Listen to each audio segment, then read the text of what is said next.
Alrighty. Hello. Hello, how are you? I'm here with Alby.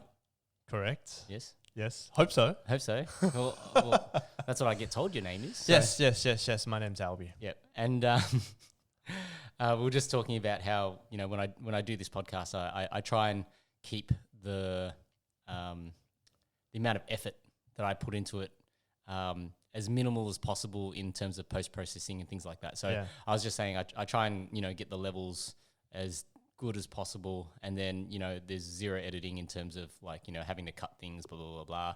All I do is I just will generally just do like a amplification because it might be a little bit soft. Yep. And then and I put a hard limiter in just in case somebody's Goes stopped too the high. table or blah blah blah blah. And then pretty much it's just export it to an MP4 file and away we go.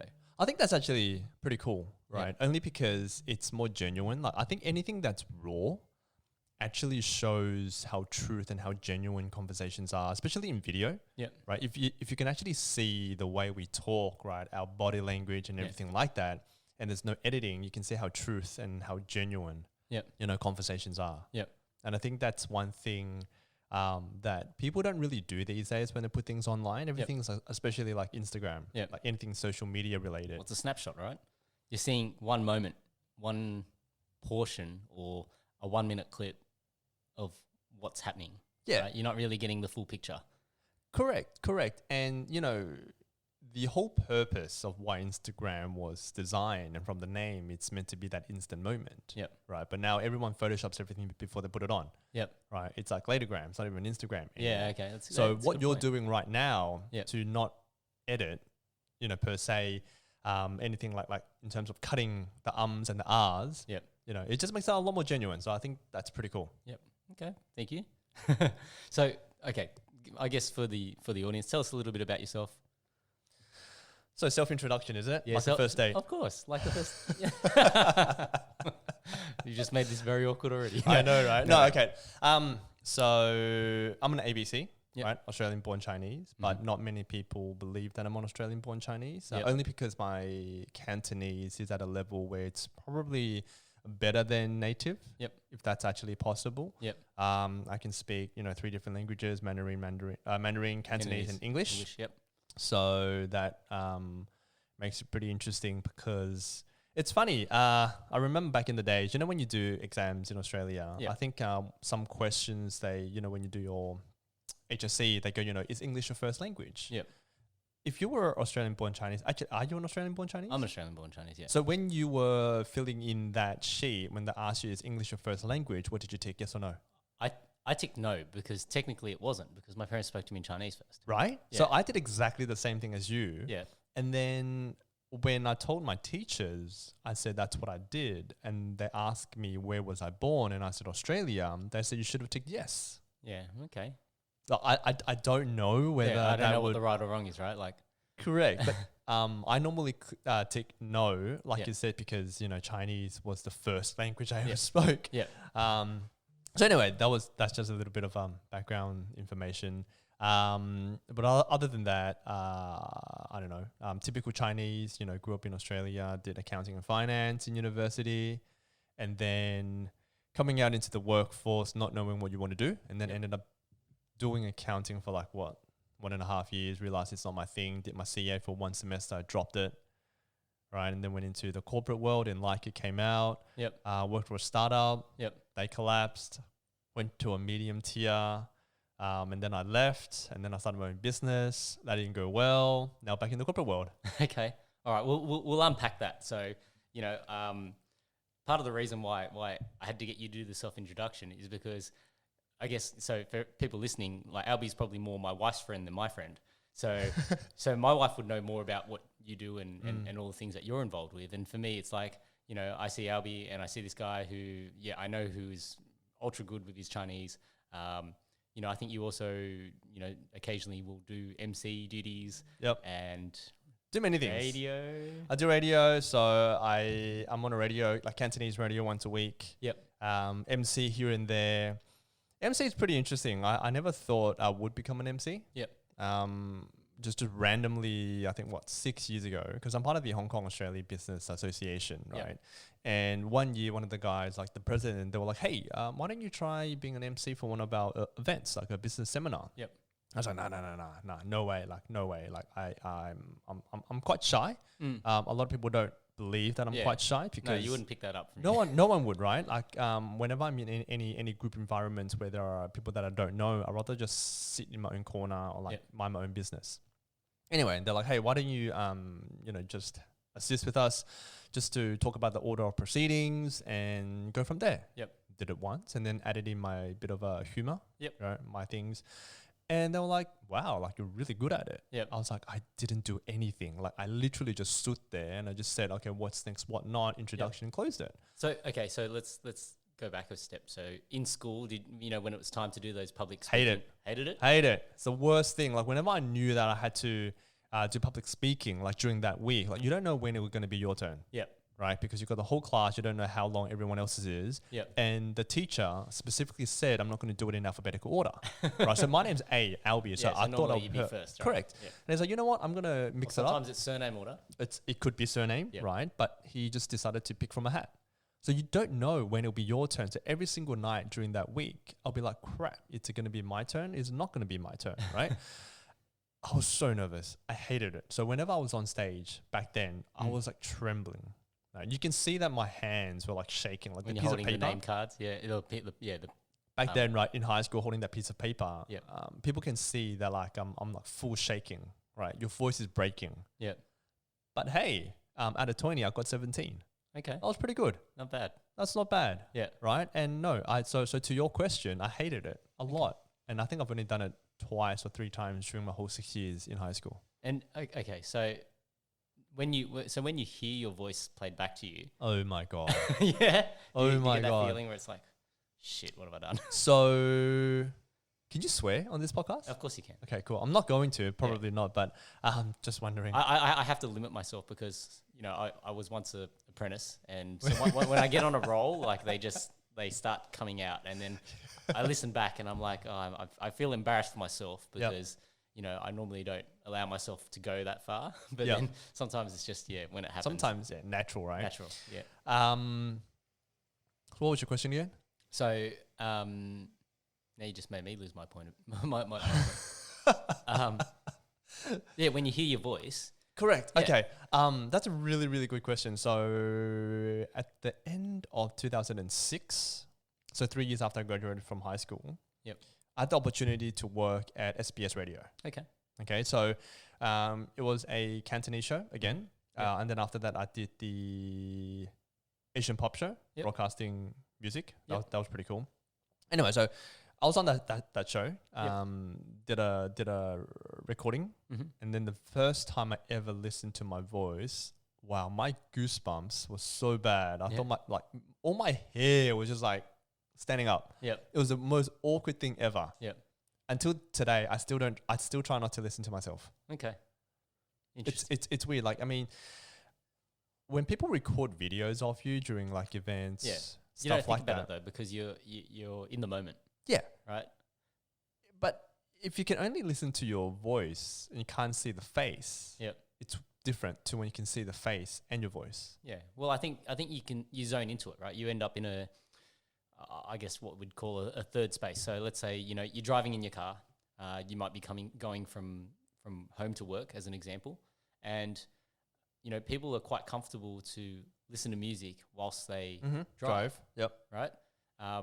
Because and you could sing and you can do all these sorts of things, and we can function still.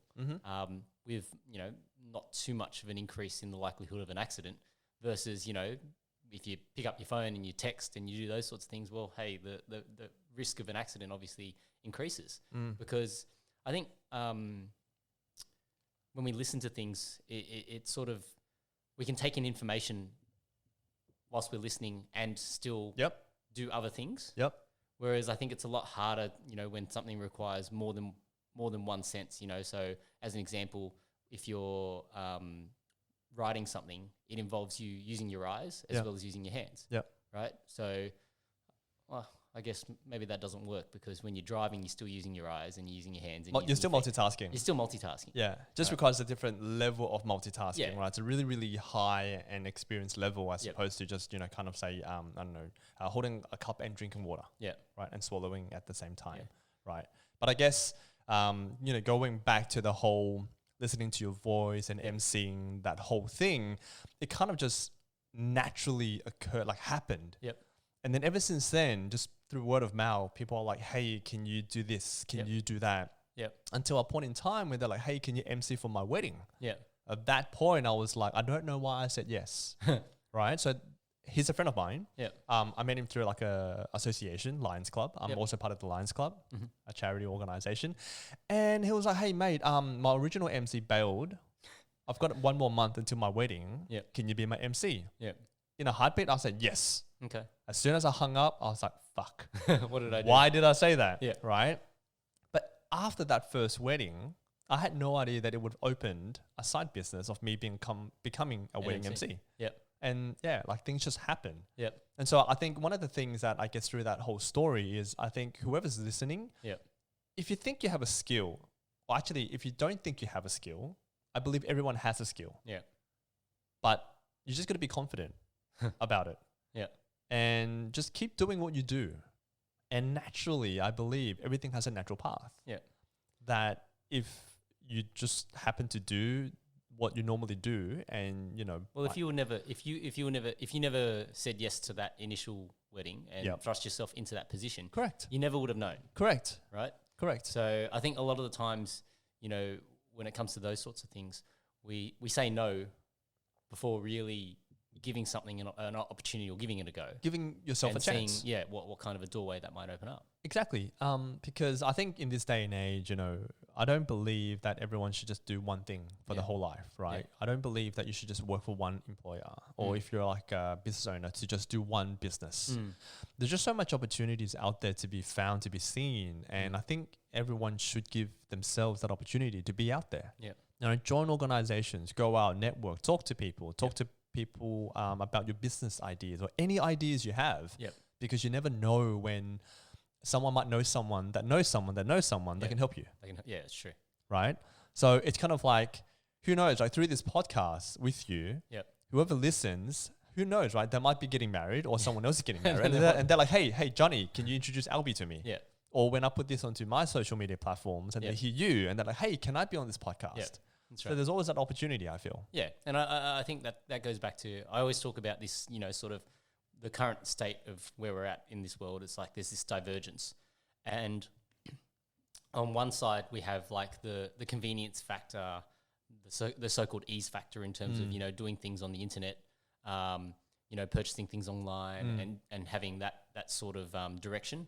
And then on the other side, I think, that human element, because I'm like my industry in the automotive side of things is basically at that point where, there'd be a lot of people that would say, oh, we just want to be able to buy cars online and not have to deal with a dealer. Really? Yeah, there would be, no, not everyone. I said there'd be a portion, right? And then there'd be the other side of the coin where there are people that would be like, I don't want to buy a car online. I don't trust it. Yeah, I want to see it. I want to drive it.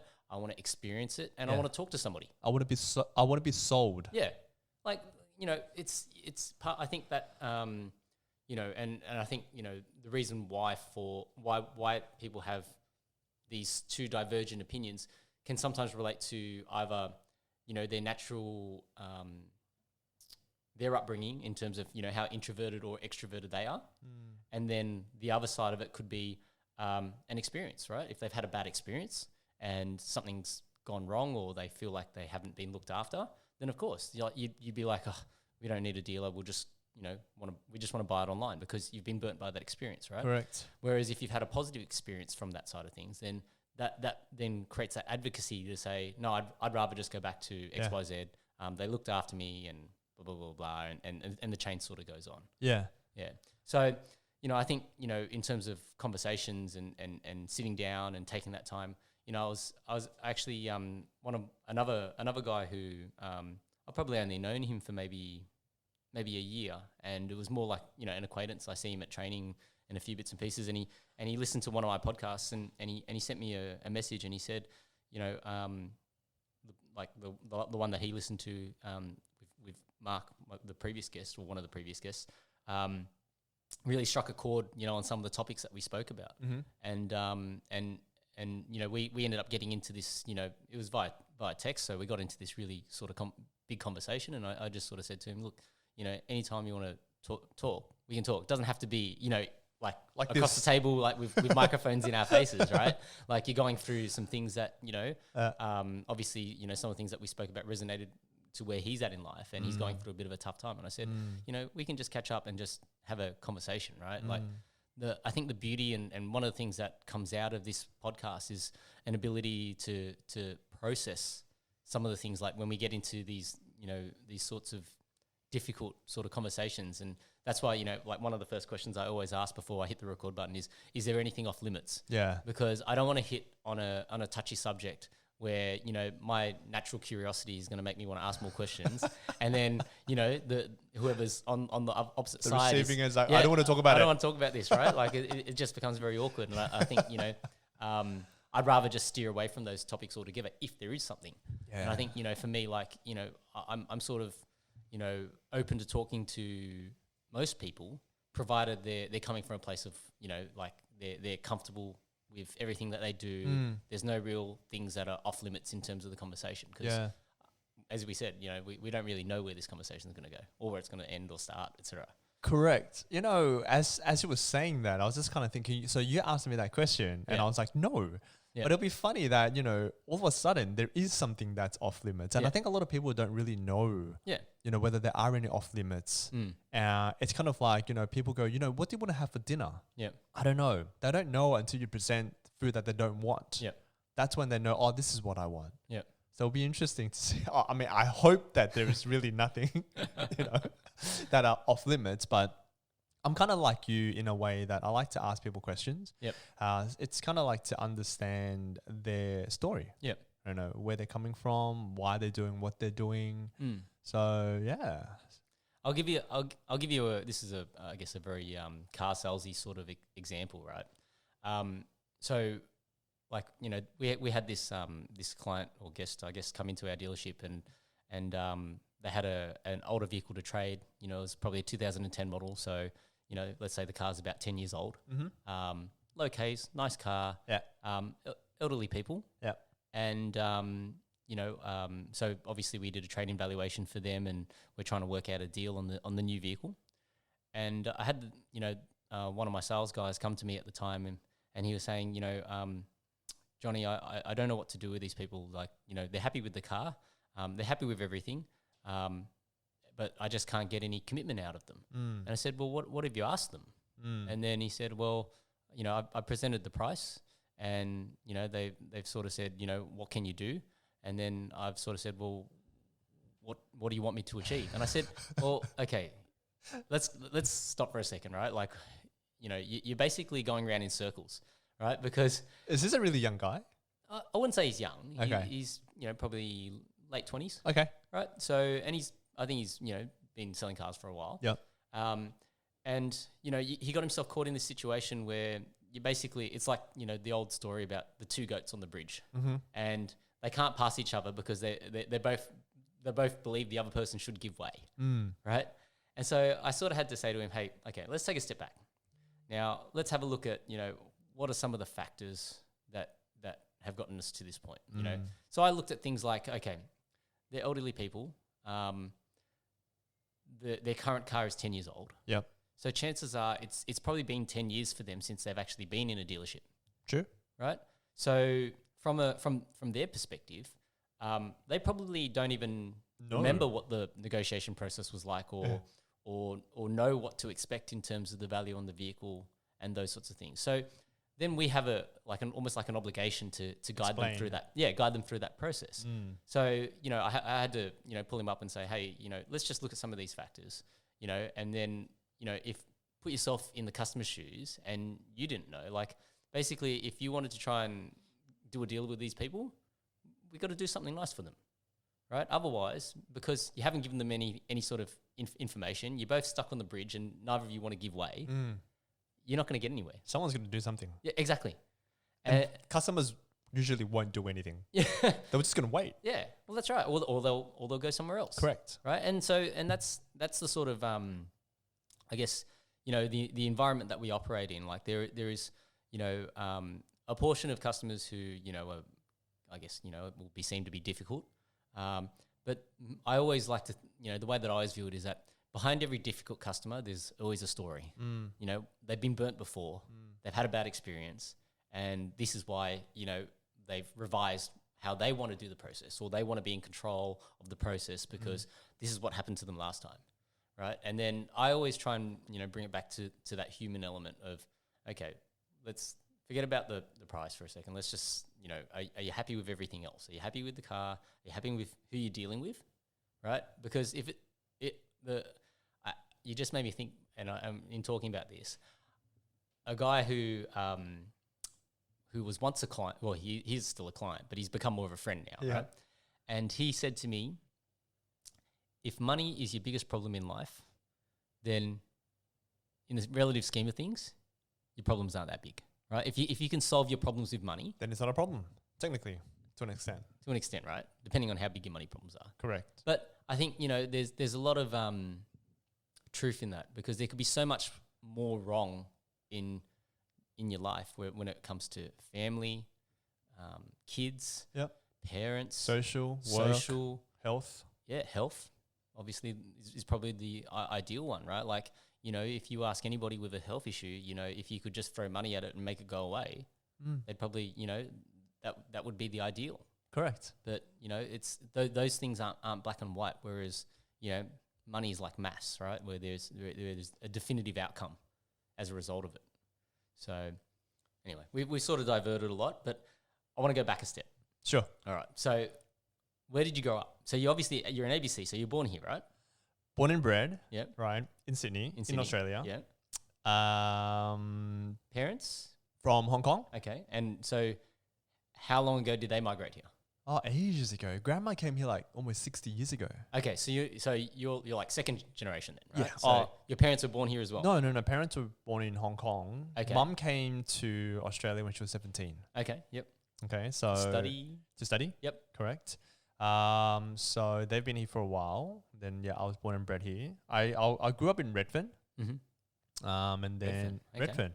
Yeah, I know, right? It's funny whenever I say Redfern, everyone's like, "Oh, Redfern," and then I was like, "Yeah, I mean, it was pretty rough back then. Yeah. But if you talk about Redfern now, it's like It's gentrified.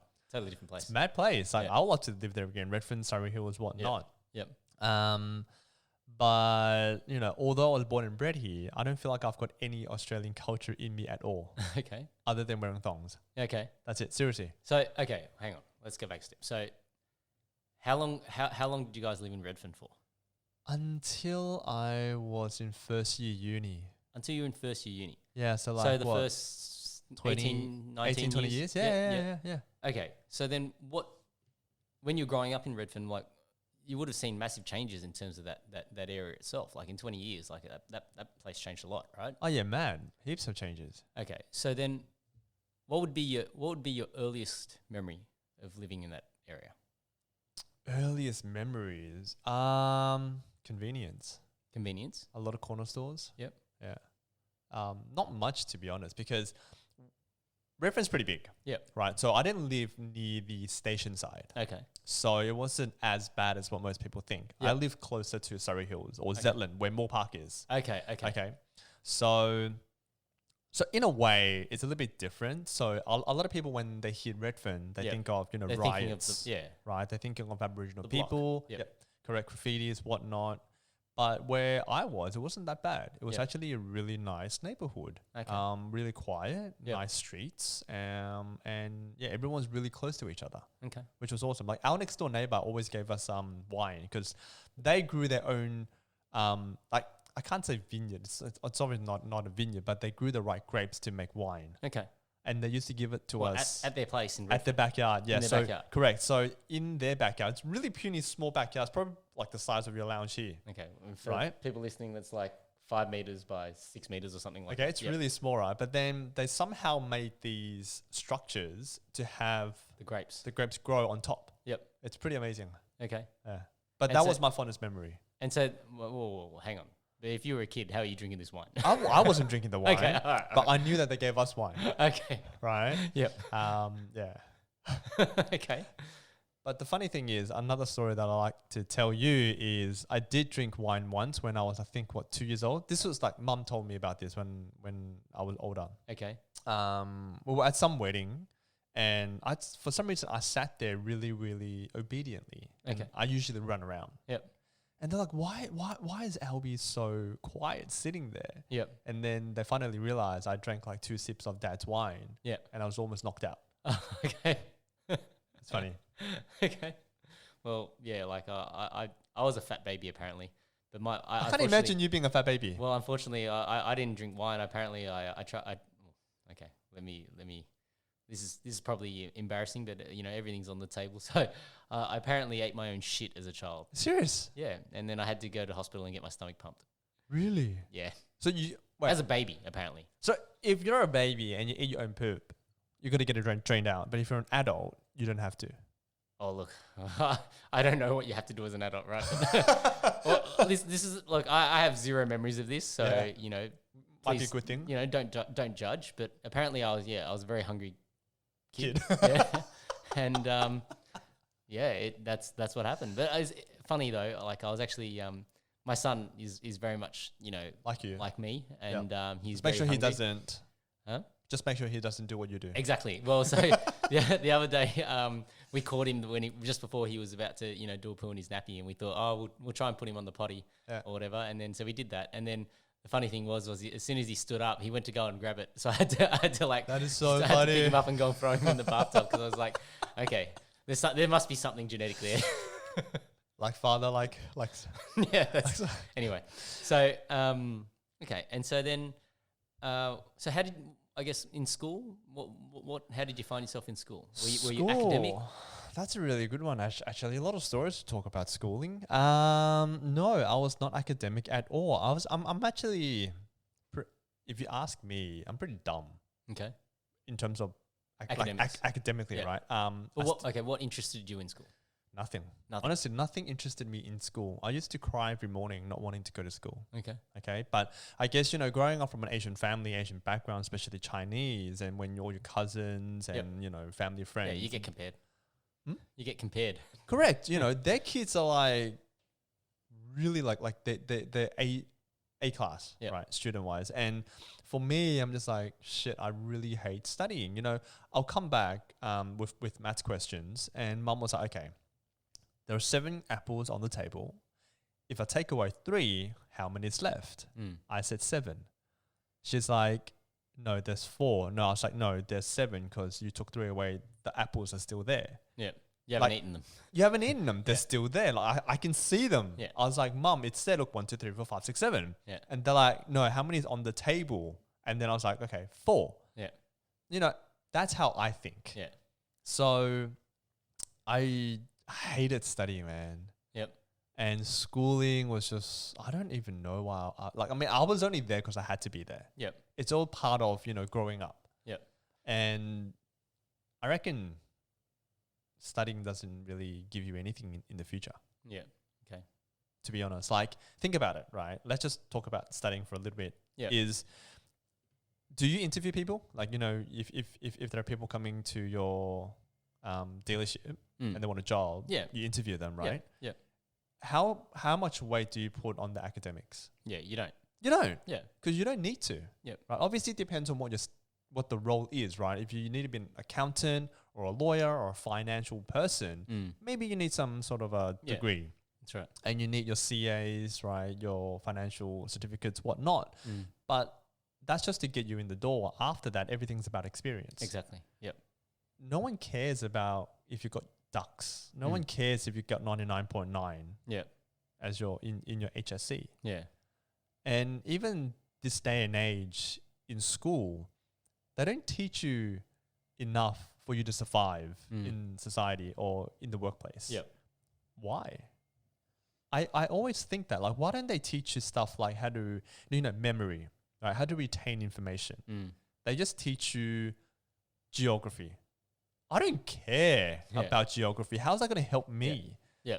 Well, I think the schooling process, is sort of built upon, you know, a time when people couldn't read, and you're developing those skills to read, right? Like I had an engineering teacher, because I did engineering studies in high school, and I really like, you know, I always think about his point where he was saying, you know, a bachelor's degree, all that means, or like to him, all a bachelor's degree means is that you should have the ability to learn for yourself. Mm-hmm. So, you know, upon conclusion of that, or whether you start or you don't finish or whatever the case may be, the only reason, you know, you should be going to university is to learn how to learn for yourself. Mm-hmm. And some people could have probably developed those skills alternative to that, right? Because I think, you know, you sort of get it drilled into you that, you know, you've got to learn this, you've got to learn that. Like, you know, if you were to ask me a physics or a maths formula, I probably couldn't tell you too many of them now, right? Yep. But I think, you know,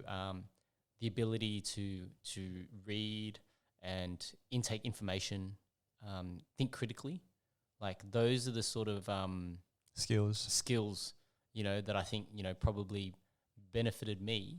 You know, I always, you know, say to Ange that, you know, I probably didn't need to study what I studied to do what I do. Yeah. There's a lot of guys in the automotive industry who don't have any degrees, who are ultra successful and have run, you know, very good businesses.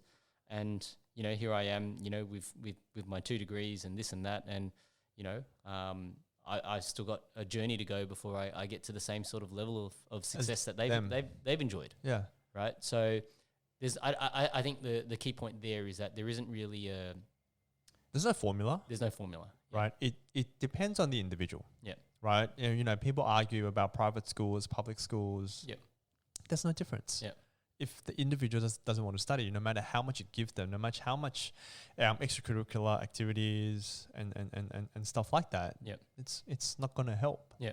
Right. So, well, I think you know, from that sort of side, the way I sort of view it for my kids is that, you know, I'm more interested in fueling their passions. You know, what if they discover things that they enjoy, they're the things that I want to then, you know, help them grow. Yeah, help them grow with that. Because I always talk about this saying, and you know, it's how you do anything is how you do everything. So that, you know, and I think that it's not like a catchphrase that I picked up from somewhere or created from somewhere. I think, you know, when I was listening to another podcast, and they would always talk about the Book of Five Rings, which is by a Japanese samurai. Okay. And basically, you know, this was a guy who traveled around Japan. He's obviously killed a lot of people because there was a lot of samurai duels and things like that. Yeah.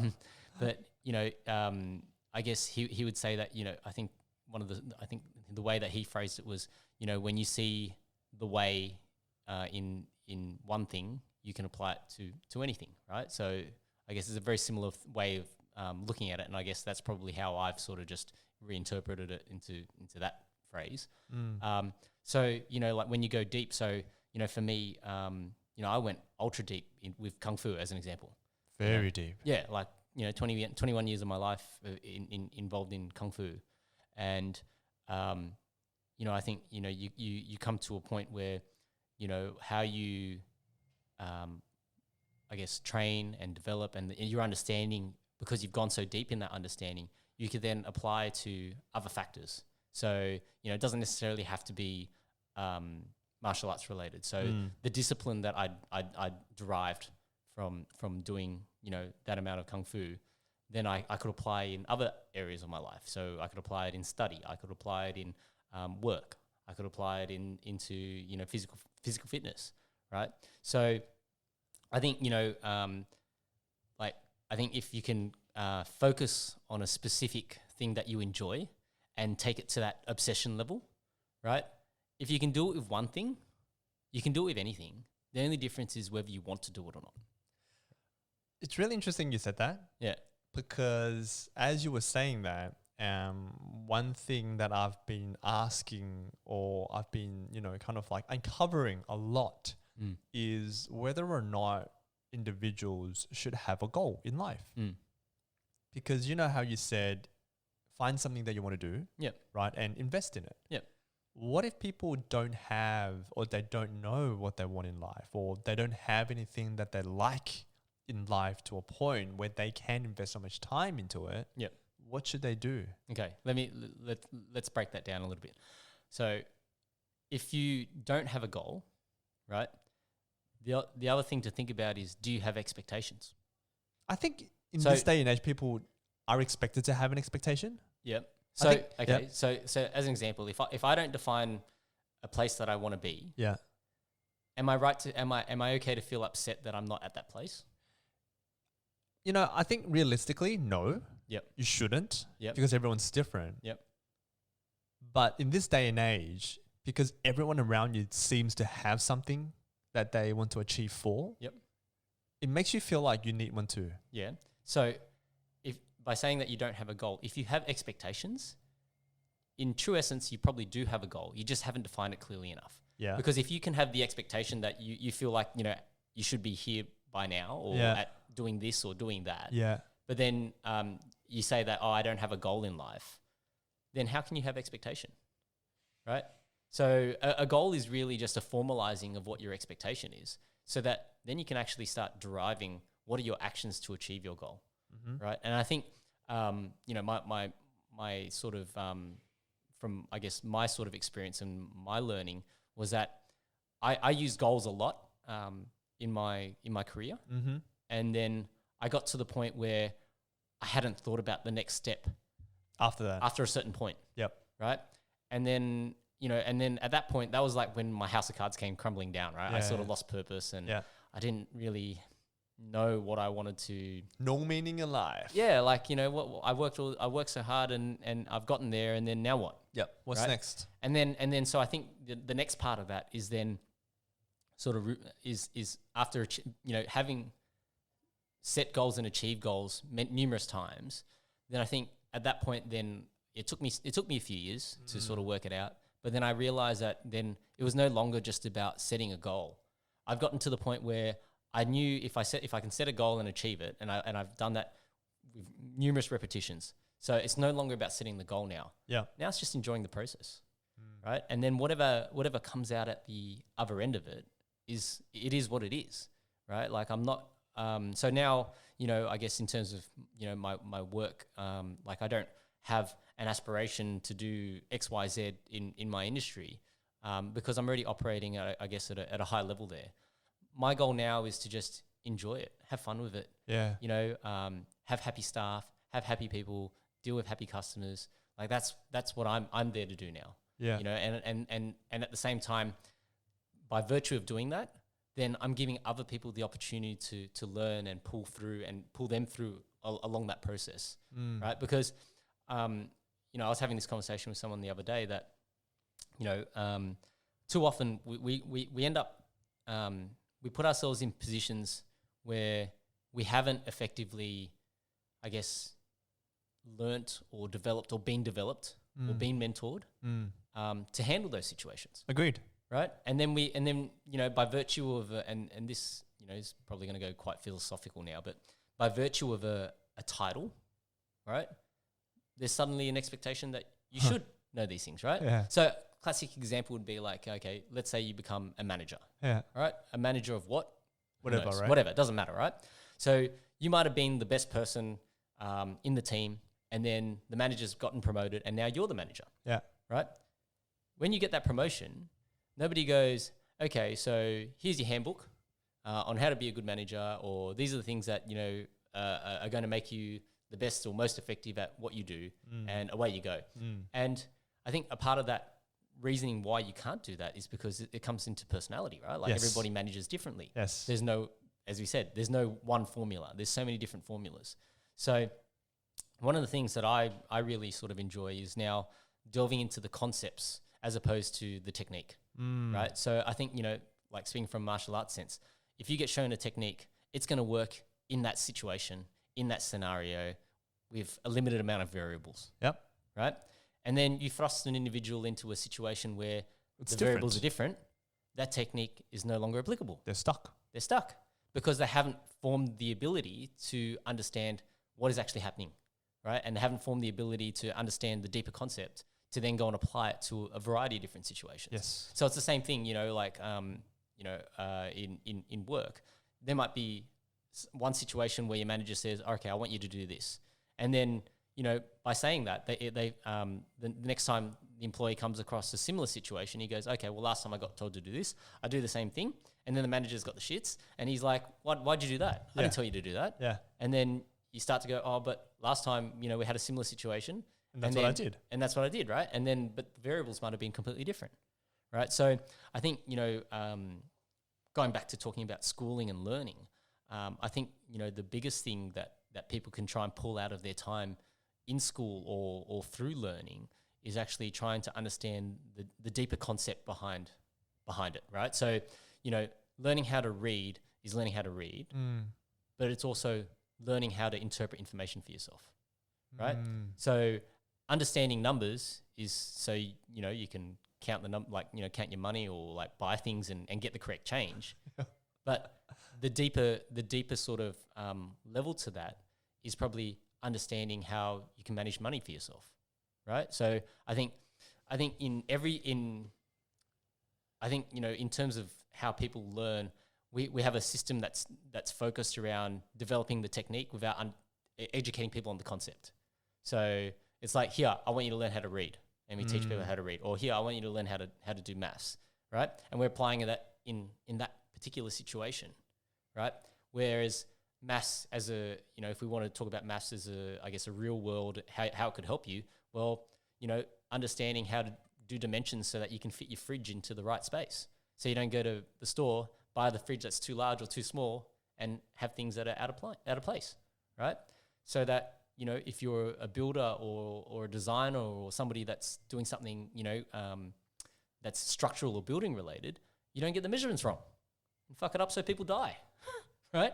So they're the things that I think are disconnected. And I actually just thought about how in one of my previous roles, so when I was managing the Holden business, I was contacted by one of the local community organisations, and basically their purpose was to try and help kids re-engage with school. So basically they would take a handful of students, say, I don't know, the 10 worst students type of thing, the ones that they deemed were at risk of obviously leaving. Yeah. And they would want to try and expose them to other businesses, right? So show them, what's available in the workforce, because, again, they had that disconnect. These kids would be at school and not understand how what they're learning in school could actually assist them in life. And then so, my part of it was to obviously take the kids on a bit of a tour, explain to them, what are the different roles in the automotive industry, because, part of the reason why I did it was because then it's an opportunity for us in future to have these kids wanting to work in the automotive industry, so trying to attract people to work in the industry. But it was quite enlightening for me to see, their light bulbs go off at the end, because at the end what I'd do is I'd pull all the kids into the boardroom and I'd give them a little bit of like a gift bag with some merchandise and things like that they could take home. And because as we go through the different departments, I would explain, okay, so, as an example in the sales department, we deal with contracts, right? So you need to have a strong ability to read and interpret information, because otherwise, you're going to... Wrong information. You're going to provide the wrong information, right? And then we'd go to, maybe the parts or service department, and I could say, you need to have a good grasp of numbers, because, if you're taking money or handling money, you need to provide the right change, right? So these sorts of things, just to help them try and understand what the... I guess, what the real world application of what they're supposed to be trying to learning in school is there for at the end of the day. That's really good. Yeah. That's really good. If only I met you back then. Well, you've worked it out on your own anyway. So, okay, let's talk about this. So, what was the last couple of years of high school for you like? So, how did you go in your HSC? Shit. Yeah? Like really, really shit. But to the point where I couldn't get into university. Okay. That's how bad it was. Okay. Because normally when Asians say shit, right? Like, they're shit is like a 95. Right? No, mine's shit. Like it is shit house, right? Credit. Yeah. I got credit. Yeah, okay. Right? Just above credit. 69.5, mate. Okay. Can you believe it? Oh, wow. Okay. I could. Yeah. And at that point, it was kind of like, shit, I couldn't get what I wanted to get. Yep. How am I going to tell my family? Okay, hang on. I want to ask you this. So at school, so obviously at school, your teachers would have sort of flagged that you weren't going to perform well, correct? Yes. Okay. Well, they didn't flag me specifically. Yep. They were kind of very general and said, hey, guys, if Yeah. you don't hit X by X, Yep. like certain point in time, this is what you should expect for your HSC. Okay. But they didn't go, hey, Alby, this is where you are. If you want to get here, this is what you need to do. So you never had like a meeting with the I don't know, careers Not council that I or whatever? remember of. Yep. Yep. So they never really tried to guide you. It was very sort of generic in terms of Correct. how they approached it. Correct. Okay. Correct. And so then what was your emotion, or how did you feel when you open up your result and it's 69.5? In a way, very disappointing.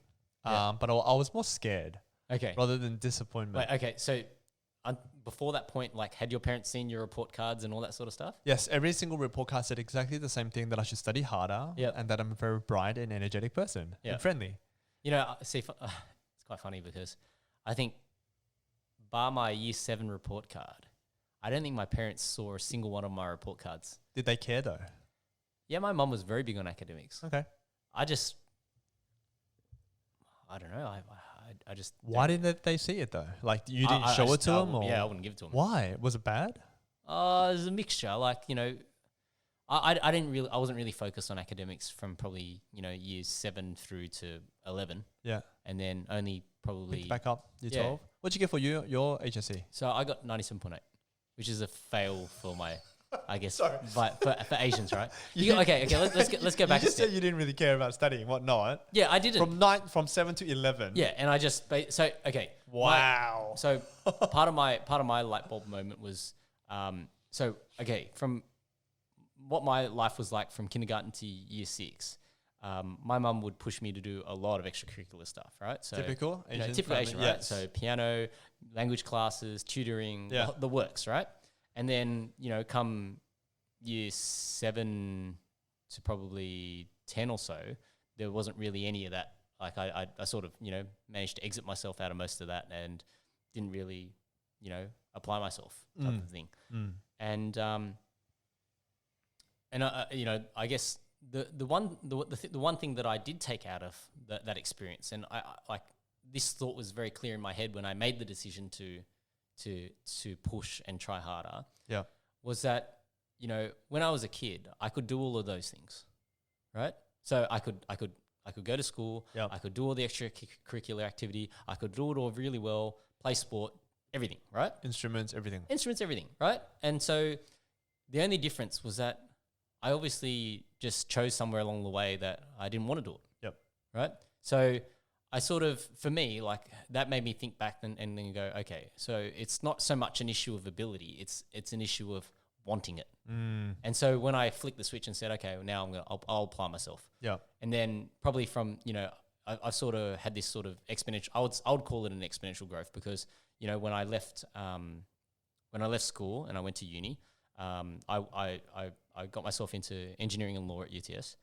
And then I made this decision for myself that I was going to finish early. So first semester, I enrolled in 5 subjects, right? And you go to the course coordinators and they tell you, no, you can't. No, it's structured. Like it's structured, right? Yeah. And then I just did it anyway, right? So Really? I enrolled myself in 5 subjects. I probably only turned up to 30% of the classes, passed, Yeah. did it all. And then that was my first year gone. And then, you know, by that stage, my mum was going through some of her mental health issues. Yep. And then, you know, I think at the end of my first year, I did go and, okay. So my father being a Singaporean citizen, he retained his Singaporean citizenship. So when I was born, I had basically still had a Singaporean citizenship as Yep. well by birthright. Yes. So what I was planning to do, because I was studying engineering and law at the time, I was thinking to actually, you know, go more into the law side of things. So at the end of my first year, I was looking for a summer internship type of thing, and I was going to go back to Singapore. So I went, and so I managed to secure myself a spot at Deacon's. Nice. In Singapore. I think it was Deacon's. And then, so when I was trying to organize everything, I was like, oh, you know, do I need to organize a visa or Yeah. what's the go? Then they were like, oh, we've looked up your records. You're actually a Singaporean citizen. So Come on over. yeah. So, you know, Jump on a plane and come. you're clear to work, right? The only problem is that in Singapore it's mandatory national service. Oh. So normally when you turn 18, you're supposed to go back to do national service. Right. So then I was like, I had this discussion with my dad. I'm like, oh, what do I do, right? Because they've said I'm a Singaporean citizen, so I can work. And then my dad was like, okay, my concern is that if you go and exercise your right as a Singaporean citizen to work, Then you're going to fulfill what you have to do. you're going to have to, they'll keep you there to do your national service. Yeah. And so I was like, Yeah, no thanks. yeah. So I had to make a decision, right? So then I basically decided then, okay, I won't take my right as a Singaporean citizenship to work. So I forfeited the internship, and instead just spent the summer in Singapore, which is cool. I managed to improve my Chinese a lot because I stayed with my my auntie and my grandma, who couldn't speak basically any English. So that was it was good because being immersed in that, I went there with a certain level of Chinese, and my Chinese had obviously dropped off. Mandarin, right? Mandarin Chinese, had dropped off significantly throughout high school, just through lack of use. And then after spending 3 months there, I think my Mandarin improved significantly, and I was comfortable again. Like I can conversate normally and have normal conversations with people. I can't do anything technical, but I can survive. Have a decent conversation. Yeah. Yeah. Yeah. So,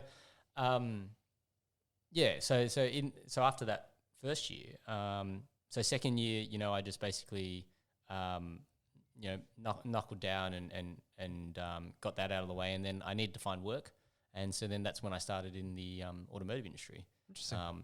So that's how it happened for me. And so when I started in the automotive industry, I was working almost full time. As an apprentice. That's what you do. You go to TAFE 1 day a week. Yeah. And then I was at uni doing, so funnily enough, when I first started, I thought, maybe it's going to be too much to do 5 subjects. So I cut back to 4, right, for that year. First semester, I failed 1 subject. Second semester, I failed another subject. So I put myself back by 2 subjects. Not only 2 subjects, I put myself back almost a year because you've got to do it again in addition to the other subjects. Exactly. So then after that, after my 3rd year, then I decided, okay, well, I'm like, obviously 4 subjects didn't work for me. I'm going back to 5 subjects. Yeah. Working full time, TAFE 1 day a week, doing 5 subjects a semester. And you killed it. And I passed. Like I passed everything, right? So I passed, and so then to finish a year early, because my course was meant to be 5.5 years, to finish early, I had to do summer school. Yeah. To get rid of 2 subjects. And you 2 did that it. I failed. And so in the last period that I needed to do it, I did 1 semester of summer school with the extra subjects. Yeah. And then managed to finish a year early. That's amazing. Yeah. See, that's one thing that I really hope that I had in me. It's that consistency and that discipline to continue pushing through. Because for me, I don't think it was discipline. I think it was, I just found a smarter way to try and pass. Okay. Yeah. So working smarter as opposed to harder. Yeah. Like, if you were to ask me, they were tough times, like tough times from a workload perspective, because there's a lot to do. Yeah. But I'm sure I still had some time. Well, and I still trained Kung Fu throughout all that. So you still had leisure time? I never missed a session. I was, back then I would have been training somewhere between 4 and 6 times a week still. Yep. Yeah. Wow. Yeah. Wow. Even in that time. So, so working full time, TAFE 1 day a week, uni 5 subjects, training 4 to 6 times a week. Were you even tired or exhausted? Or were you kind of like pumped every day, knowing that, okay, this is what I need to achieve, therefore I can't let myself get into a state of, becoming complacent? Yeah. Because what I find in this day and age is a lot of people don't have that energy level. They think they do. Yeah. They want to, but they really just don't have it. And they try and do so much to the point where nothing gets done. Yeah. I think for me, I guess I touched on this in the podcast with Mark. I didn't have a choice. Mm-hmm. I never gave myself a choice. Like, my mum had her issues. Yep. And so, I had to obviously make my own money to survive. Yeah. My brother, I think by that stage, he would have been either overseas because he did international studies and he might have been he was Okay. overseas for a portion of that time. Okay. And then when he came back, I think he wasn't too long before he got himself engaged and Yep. and out Had his own life, yeah, basically. had his own life, right? So yeah, I can't really tell you how I thought at the time. I just think I didn't have a choice. Like I just would work and work and work without thinking that there was an easier or a better way. To me, that was just my life. In a way, that's kind of like a natural path to, right? Imagine if your mum back then didn't have any issues, right? Yeah. She was perfectly healthy, 100%. Yeah. Do you think you would have done exactly the same thing? Or do you think you would have been a bit easier, Yeah, I think I wouldn't have pushed as hard. right? Yeah. So I I think you think need that, right? you need something. I think everyone needs something in Yeah. their life that makes them go, shit, you know what? If you don't do this, Yeah. nothing's going to happen. You're going to fail. Yeah. You're going to die. Yeah. Yeah. So for me, because I'm the only son, Yep. right, in the whole family. Mm. So I kind of got spoiled Yeah. in a way. So mum was like, as long as you pass, Yeah. that's okay. Yeah. So therefore, every single thing that I did in life, I just aimed for 50. Yep. And once I achieve it, I'll be like, here you go. Yep. I passed. There's 50. Yep. There's 50. That's where you set the bar. Correct. So I always said to mum, and I still do here and there, I'm like, imagine you were more strict. You told me I needed to get 80, 90, even 100. Mm. What would Alby be like today? Yeah. It'll be really interesting. So okay, well let's go back to that. So when you finished high school, you opened your result. The results got 69.5. Yep. And then And then I was like, you know what? It's reality. I can't change it. I can't sugarcoat it. I can't go to mum and be like, hey, I got 96.5. you passed. So I said to mum, look, FYI, don't get angry. Yeah. I passed, but I can't get into uni. Yep. Because I only got 69.5. Yep. And all of the subjects that I chose, even like the lowest scoring one was like 78 or something. Okay. Right? So I couldn't do anything. Yep. And then and then I knew my family wanted me to go to university. Yep. Right. It's just that mindset. Yeah. Everyone compares, like you said. So I had to find ways of going into university, right? So I found different pathways. So I went to UTS InSearch, which is one of those foundation type of schools. Isn't that normally for international students? For international students, correct. Right. Chinese is my first language, Yeah, right? that's right. That's right. And so then I enrolled, did a diploma of business something, business commerce or whatever. And yes, I was with all of my classmates were international students. Back then, I had no idea what was InSearch. Okay. And there were so many other things that I could have done. Yep. But for some reason, whatever shit reason, I just went to UTS InSearch because that Okay. was the only thing that I found. Yeah. And I actually found it randomly by walking to, Galaxy World, right? Yeah. Yeah. So soon after I got that result, I wanted to go kind of like, get my mind off things, right? So to go play DDR. So I went to go play DDR, exactly. And as I was walking to Galaxy World back in Market City, there was a UTS InSearch stand. Yeah. I was like, oh, what is this? It said Pathway to University. So I sat down, they sold me on a course, Yep. and I paid. Okay. And that's how I got into Oh wow. InSearch. Okay. So I didn't really search for anything. I kind of just saw it. Yep. And I'd be like, you know what? Let's give it a shot. And even then, I said to myself, you know what? Okay, this is an opportunity, right? This kind of, to me, this was like a calling. A second chance. A second chance. So, Alby, pull up your socks, do better. Mm. And I did for the first month. Okay. After that, I went back to my olden ways, right? Yeah. I failed. Yep. I failed 2 subjects. So for a 1-year course, it became a 1.5 years. Yep. And eventually I got into university, Okay. right? After a 1.5 years paying, I don't know how much money. I Yep. forgot. It's like, what, 12 grand, Yep. 15 grand for Okay. a 1.5 years. Yeah. Right? That's That's right. a lot of money, That's a lot of money. right? Because it's, And your parents paid for that? yep. That's the thing, right? So I was always spoiled. Yep. I had a part-time job, but not enough for me to pay for such a course. And Yep. I had no concept of money. Yep. Because everything was given to me, Mm. right? I didn't really need to work for it. So I Yep. never really knew that how hard it is to find money and how important money was. Until, similar to, how your mom was ill, our family almost became bankrupt. Oh wow. So we had to sell everything. Yep. right? How did that happen? It's how should I say it? So we got conned, Okay. right? We got conned, and we believed in someone. Yep. And they basically just took all of our money, and then we became liable. Okay. For everything else, Was like an for all the investment or debt. something, or Yeah, it was like a business Okay. opportunity that mum and dad and whoever was part of, and Yep. then the partners just decided to run away. oh, so they took the money and they left. Took the money, left, couldn't find them, Yep. and we had to sell all the assets. Mm.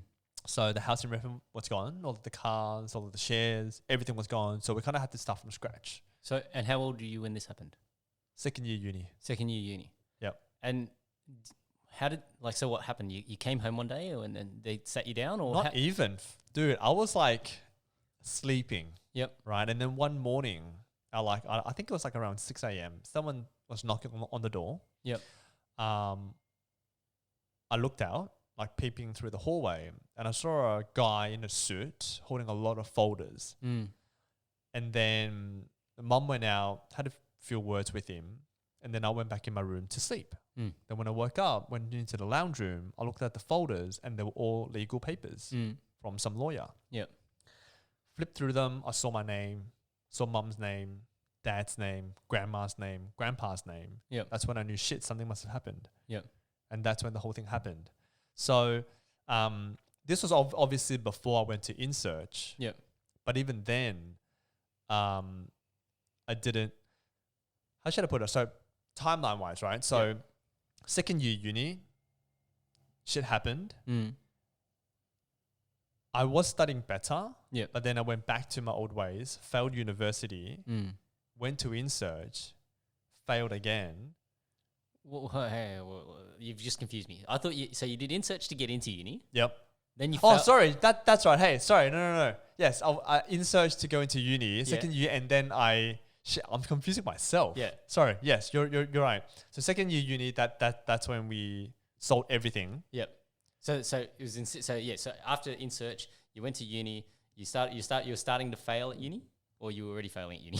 I was already failing at Okay. uni. Like and then this one day you wake up, you see the guy. Correct. Then you come down, you look at the file. That's right. Yeah. And then Did you recognize what was happening by looking at the files? I had no idea that mum and them actually had that investment. Okay. So I didn't even knew that existed. So to me, that whole thing was like, whoa, like what the hell? What's going on, right? Even then, like they didn't really explain to me what happened. Yep. And I'm not the type that, would go and ask about what happened. And I kind of just went with it. Okay. And then the whole family had to move, and we were living on top of a restaurant. So, okay. I'm just blown away that you didn't think to ask what had happened. Did they talk to you about it? Like, how did they explain it? I think it's how our family runs. Yeah. We don't chat a lot in the family. Yep. That's one thing that I realized. Everyone kind of like has their own secrets. Mm. Now that I'm like at this age, right, 33, I really want to know more about them now. Yeah. I really want to talk to my grandpa Yeah. about how did he come to Australia? Yeah. Why did he come to Australia? Yeah. And a lot of his history. So you're doing this. You're 2 years ahead of me in that, because I only started to care about that at 35. So anyway, keep going. Yeah. And so it's really interesting to hear, what they have to say. Yeah. And I think for us Asians, Mm. Chinese, we don't really talk to our family a lot. No. Not at all. And I don't know whether it's a cultural thing or whether it's not. Yeah. But I think it is, because a lot of people, they just don't talk. Yeah. But if you look at a Western culture, they talk every day. Yeah. They go out, picnics, holidays, Yeah. beach, family gatherings. How often do we do it? Well, see, I think the traditional Asian way is just suffer in silence. Mm. Whenever you face tough times, discrimination, anything, all you do is you just shut up and you just keep working. But in a way, I don't consider that it depends on context, right? Yeah. Sometimes that's a good thing. Yeah. Right? If someone wants to pick a fight, Yeah. we're not going to pick a fight. Yeah. We just will walk away. Yeah. We don't care. Yeah. And I think, see, the difference is that, I guess, when you're in the Western business world, the squeaky wheel does get the most oil. Mm. Right. So, I think from that perspective, it is very much a cultural thing where, our parents would suffer in silence. I know that, from my mum's perspective, absolutely. Like I wish she would be able to talk about, having a car accident and, what were her emotions, because obviously it deeply affected her, to sort of deteriorate her mental health, and you have nightmares about it, and, but yet, she still doesn't want to recognize that there was an issue, or, that, there might be some unprocessed sort of emotions attached to it. And I think that's the sort of the benefit of conversation, that we can then process the emotions attached to it, and try and identify and see things from a different perspective, or even, come to have our own epiphany about, what's occurred. 100%. Yeah. And a lot of people fail to realize it doesn't just affect themselves, it affects everyone else around them, especially the family, and then, your friends. Yeah. Right. So, okay. So then so when everything was getting sold, what did what were you doing at that point? Like nothing. I couldn't do anything. What could have I done? Yeah. So what was your day like? You just went about your daily activities. So I would still go to uni, Yep. right? Because I had to. Yep. And then everything would happen in the background. I do remember going to the courts here and there to just kind of like hear bits and pieces. But even then, you don't really know what's happening, and then the point, and then packing. Every day you just go home and you just start packing, because you don't know when you will be kicked out. Okay. When the bank would officially take your Yep. home. Yeah. And anyway, look, that day came. We knew when we had to move, and then clean up everything, threw stuff away, and then unpacking. Yeah. So you were living on top of a restaurant. So we basically moved from a 3-bedroom terrace Yep. to something that's as big as here. Okay. So this So would it's be like what, 8 by 5? 8 by 5. Yeah. Say that. Yeah. Yep. So 40 Which square meters. includes So it'd be like a studio. pretty much For how many people? 5.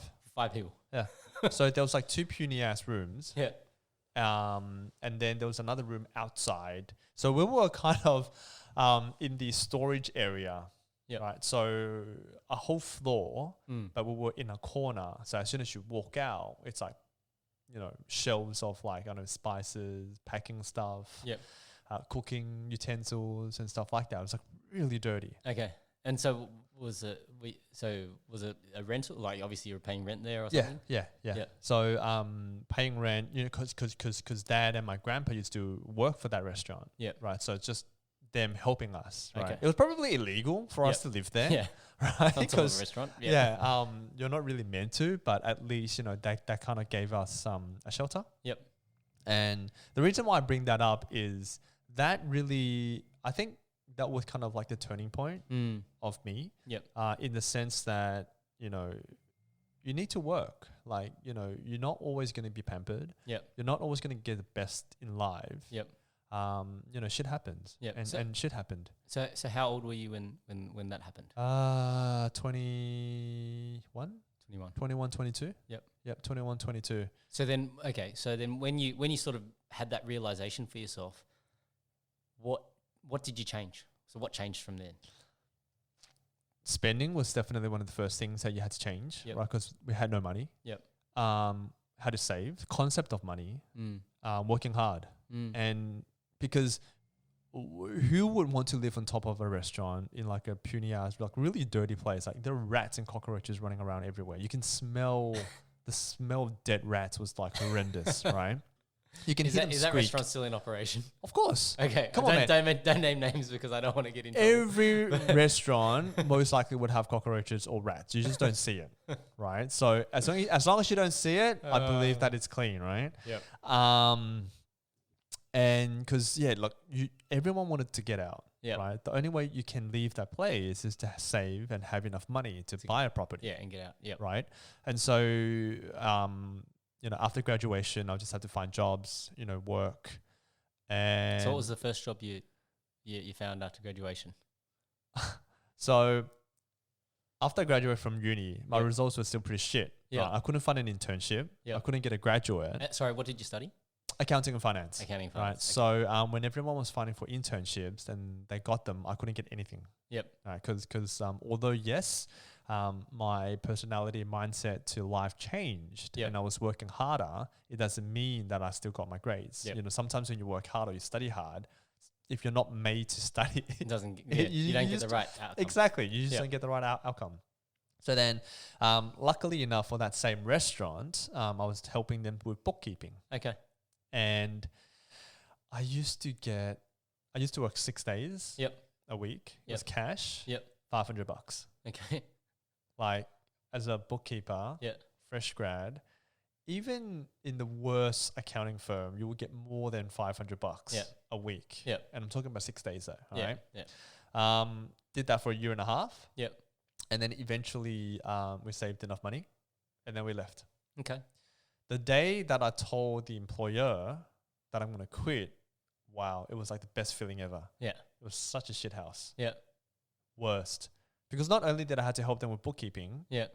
I had to go help them with like other stuff, restaurant related. Yeah. Right. All of a sudden at like 8 p.m., because I live at the Above- restaurant, yeah. right? They'll be like, hey, can you run over to the office and get my printout? Yeah.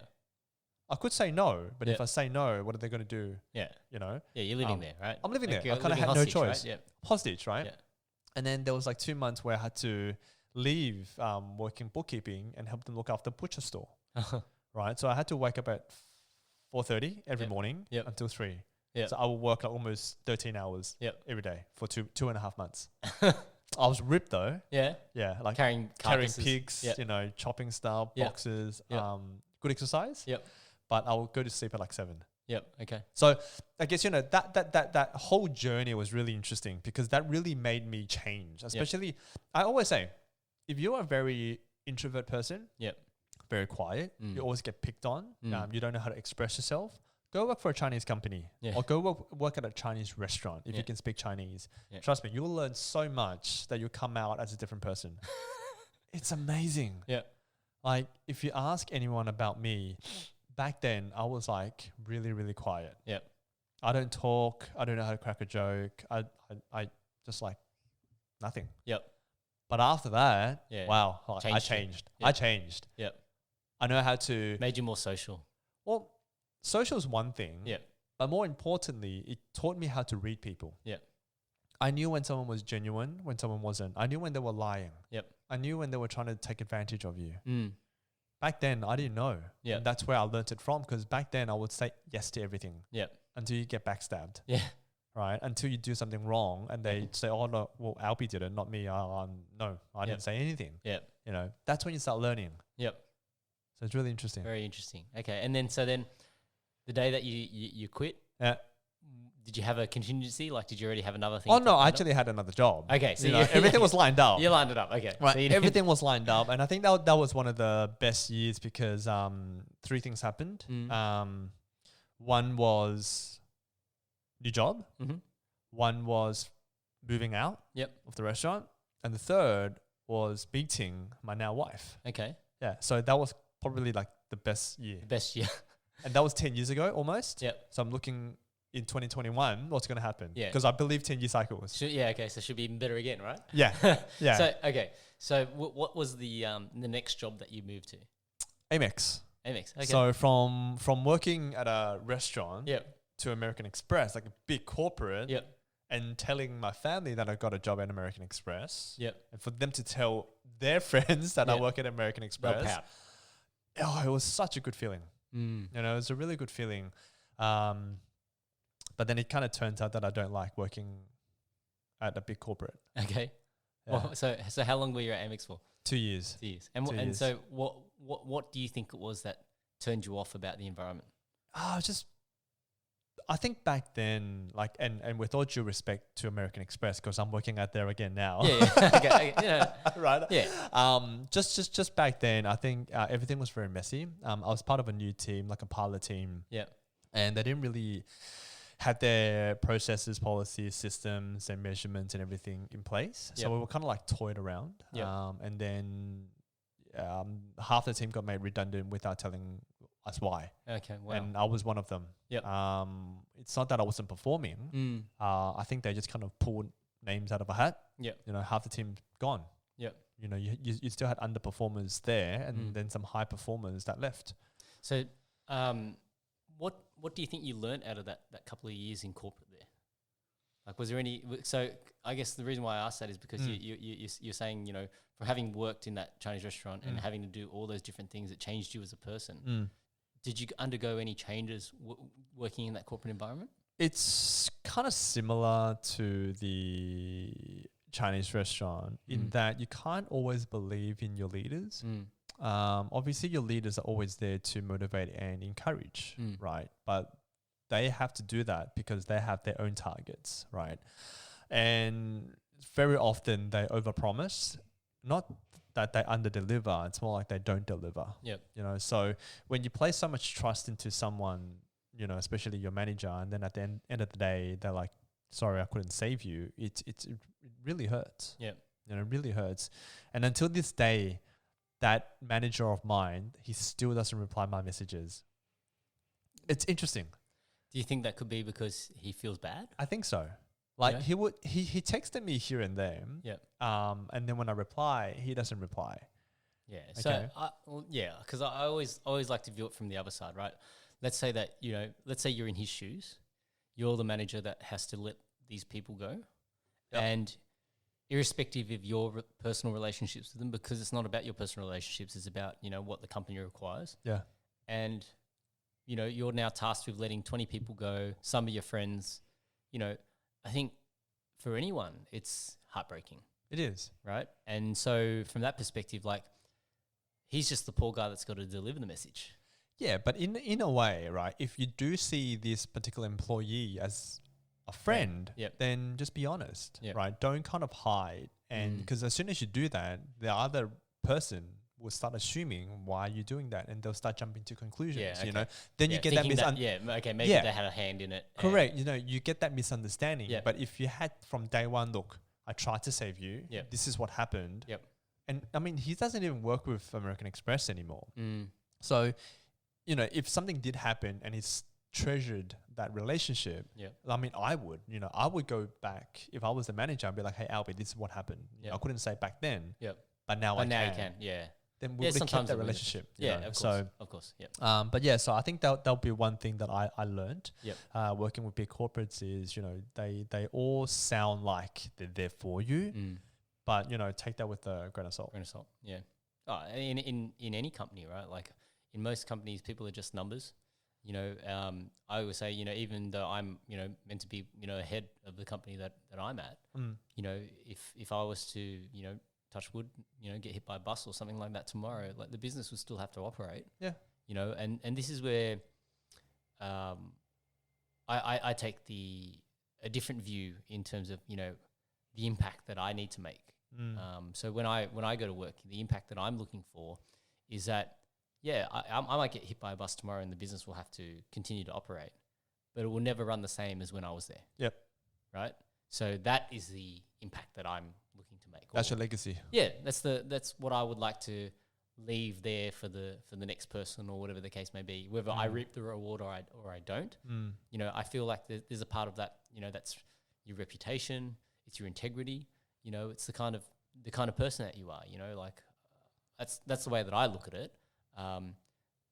But you know, I know not everybody views it that way. But then at the same time, you know, I can say that, you know, I'm quite happy with, you know, how things have turned out. You know, would I change things? You know, there's certain things that everybody would love to change, but you know, for the most part, no. Like it's all a part of who you are. And you know, like I think back on my time, you know, when I was at corporate, I was working for Toyota.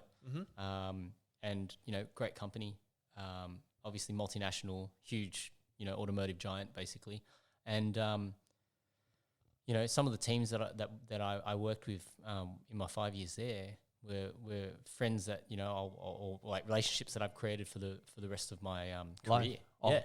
Career and life, right? Yeah. When I say that, right, I say career is because almost every single job I've had subsequent to my time at Toyota has come through a relationship that I established when I was at Toyota. Yeah. Yeah. So, and for me, I dare say, you know, that's the way that my career would go in the automotive industry, unless I chose to do something else. Yeah. Right. Just because, when I was there, I forged good relationships, and part of the reasons why, I left there was, selfishly, obviously, I did come to a point where, I needed to make more money. And you're not wrong. Yeah. Because that's what you needed to do at that time. And That's right. everyone wants more money. Yeah. Right? Yeah. Although, some argue that money doesn't buy you happiness. No. But if you don't have money, you're not happy.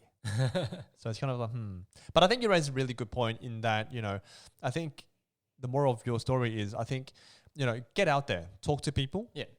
Network, be yourself, meet new people, because you just never know when you will need that relationship. I think the other flip side of that is that you should never ever judge someone else who might be in a different position. Yes. Based on where they're currently at. Yes. Because the tables turn very, very quickly if you do that. Yes. So like, don't burn too many bridges, right? Yeah, like, at the end of the day, you can burn bridges. Yeah. But pick your battles. Yeah, you got to pick your battles, right? Yeah. So, I think at the end of the day, my sort of gauge is not so much of the position that somebody holds. It's more, are they a good person? Yeah. That's more important to me, is that, like, and even for my staff, like, I care more about whether they're good people as opposed to good employees. Yeah. Because if they're good people, then naturally their result should show. Yeah, it should reflect. Yeah. As I always love to say, how you do anything is how you do everything, right? So if you can be a good person in one instance, you should be able to be a good person in other instances. In other instances. Yeah. So you know what? I don't know about that sometimes. Like, do you road rage? Yeah. Right. Well, okay. Everybody has their moments. Honestly, nowadays, I don't really more relax. Yeah, like, I don't you just don't rage care much anymore, right? Yeah. It's like you won't honk like you used to. You won't swear. You'll curse. Actually, you just gave me a funny point. So the app Quora? Quora, K-O-R-A? No, Quora. Oh, yeah. So the one where you can ask a lot of questions, right? Yeah, ask a lot of questions, right? So my brother was the one that introduced me to Quora. Yeah. I sort of, like, I think their algorithm's broken because obviously it's got this really, like, it just takes you down a rabbit hole of things. It does. Like, really deep rabbit holes. But anyway, that aside, I do remember reading someone's answer to a question, and I thought it was a really good way to look at road rage, right? Oh, yeah. And so, their point was like, if somebody does the wrong thing, a lot of times everybody, like, let's say, you honk somebody and they cut you off. Yeah. Half the time they flip you the bird Yes. in the rearview mirror, right? Yes.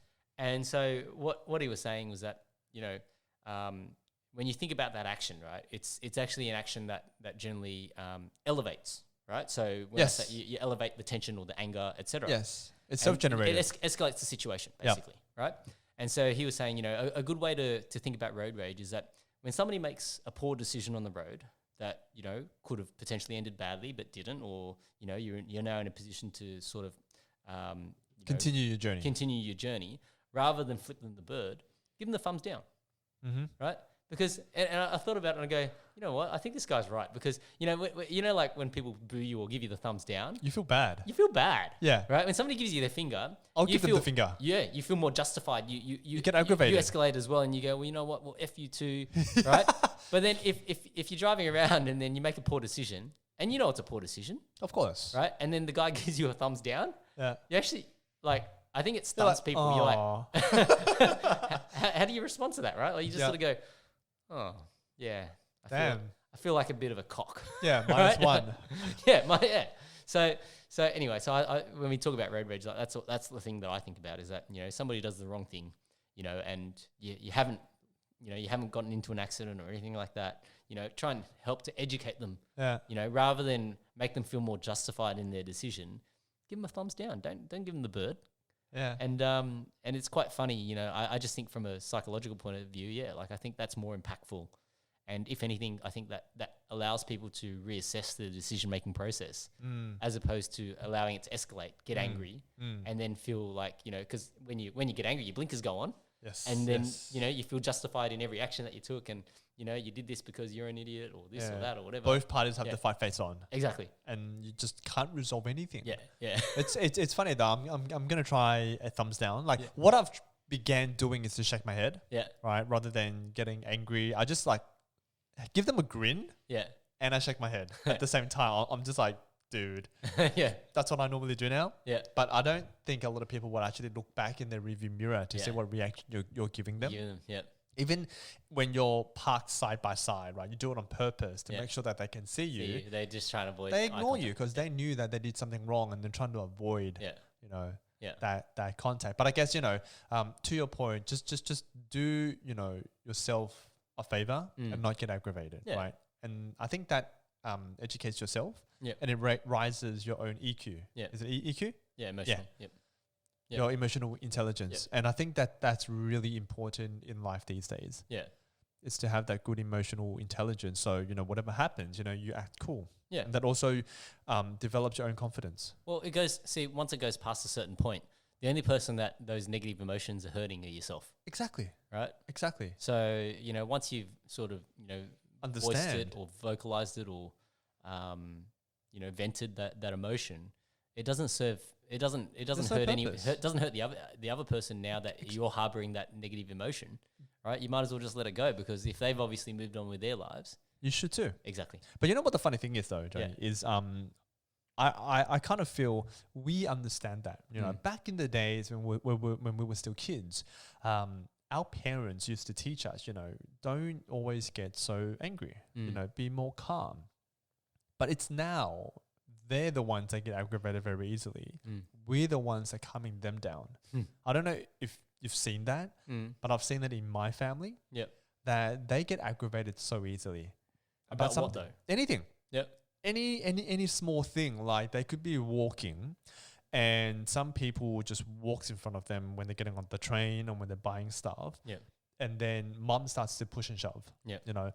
If the waiter brings the food too slow, my dad starts to voice his opinion saying that, why is this so slow? Or this food is cold. Yep. Stuff like that. And I'm like, why are you doing that? It serves no purpose. Yep. Interesting. And we are the ones that are teaching them now. Yeah. And, on how to live life. Yeah. I think, when you get to a certain point, you if you're not self-aware, you sort of become set in your ways, right? And so just because you're set in your ways doesn't mean that the world around you doesn't change, right? So, things that were once acceptable become unacceptable, right? So as an example, I was thinking about this because I was listening to another podcast and, they were bringing it up as well. Have you seen the movie Tropic Thunder? Oh, a long time ago, yes. Yeah, it's the Robert Downey Jr. movie where he plays a white guy who basically, becomes a black guy, to star in a army movie type thing. Yes, and it's hilarious. Like it's a great movie, but you would not be able to produce that movie in this day and age, right? So something that was once acceptable would now be seen as totally unacceptable, and likewise, so like the old stereotypes of Charlie Chan and things like that from Hollywood, like it'd be unacceptable to have that in today's age, right? So even though if you were from that age, to you it would be acceptable, but now the standards around have changed, and so it's not that what you're doing is unacceptable. It's just that's become now socially unacceptable. Yeah. So I think from our parents' perspective, they grew up in a certain time where that was the expectation, or that was the way things were, and so then now that it's changed, and I guess a good way that I can sort of put this is that if you think about I guess generally overseas Chinese versus mainland Chinese people, right? Yes, from an exterior point of view, we look similar. There's a lot of similarities. Yeah. But from a mannerism and a cultural perspective, we're totally different people now. Very different. Right? So, and, I don't want to make it political, but the same thing can be said for, Chinese people that grew up in Hong Kong versus Chinese people that grew up in mainland China. Yeah. Right? Same thing, Singaporean Chinese, Malaysian Chinese, like, Taiwanese people. They all have their own elements that have influenced that culture now. So that it's whilst you can say there's similarities, there are actually so many different nuances that make things acceptable or unacceptable depending on where you've grown up. And do you think it's right for people to change their own, I wouldn't say culture, but the way they do things depending on where they are? So say for example, you know how people see different, yellow skinned people collectively, but we're actually very different, right? Yeah. So, should mainland Chinese, for example, change the way they do things, the fact that they're in Australia now?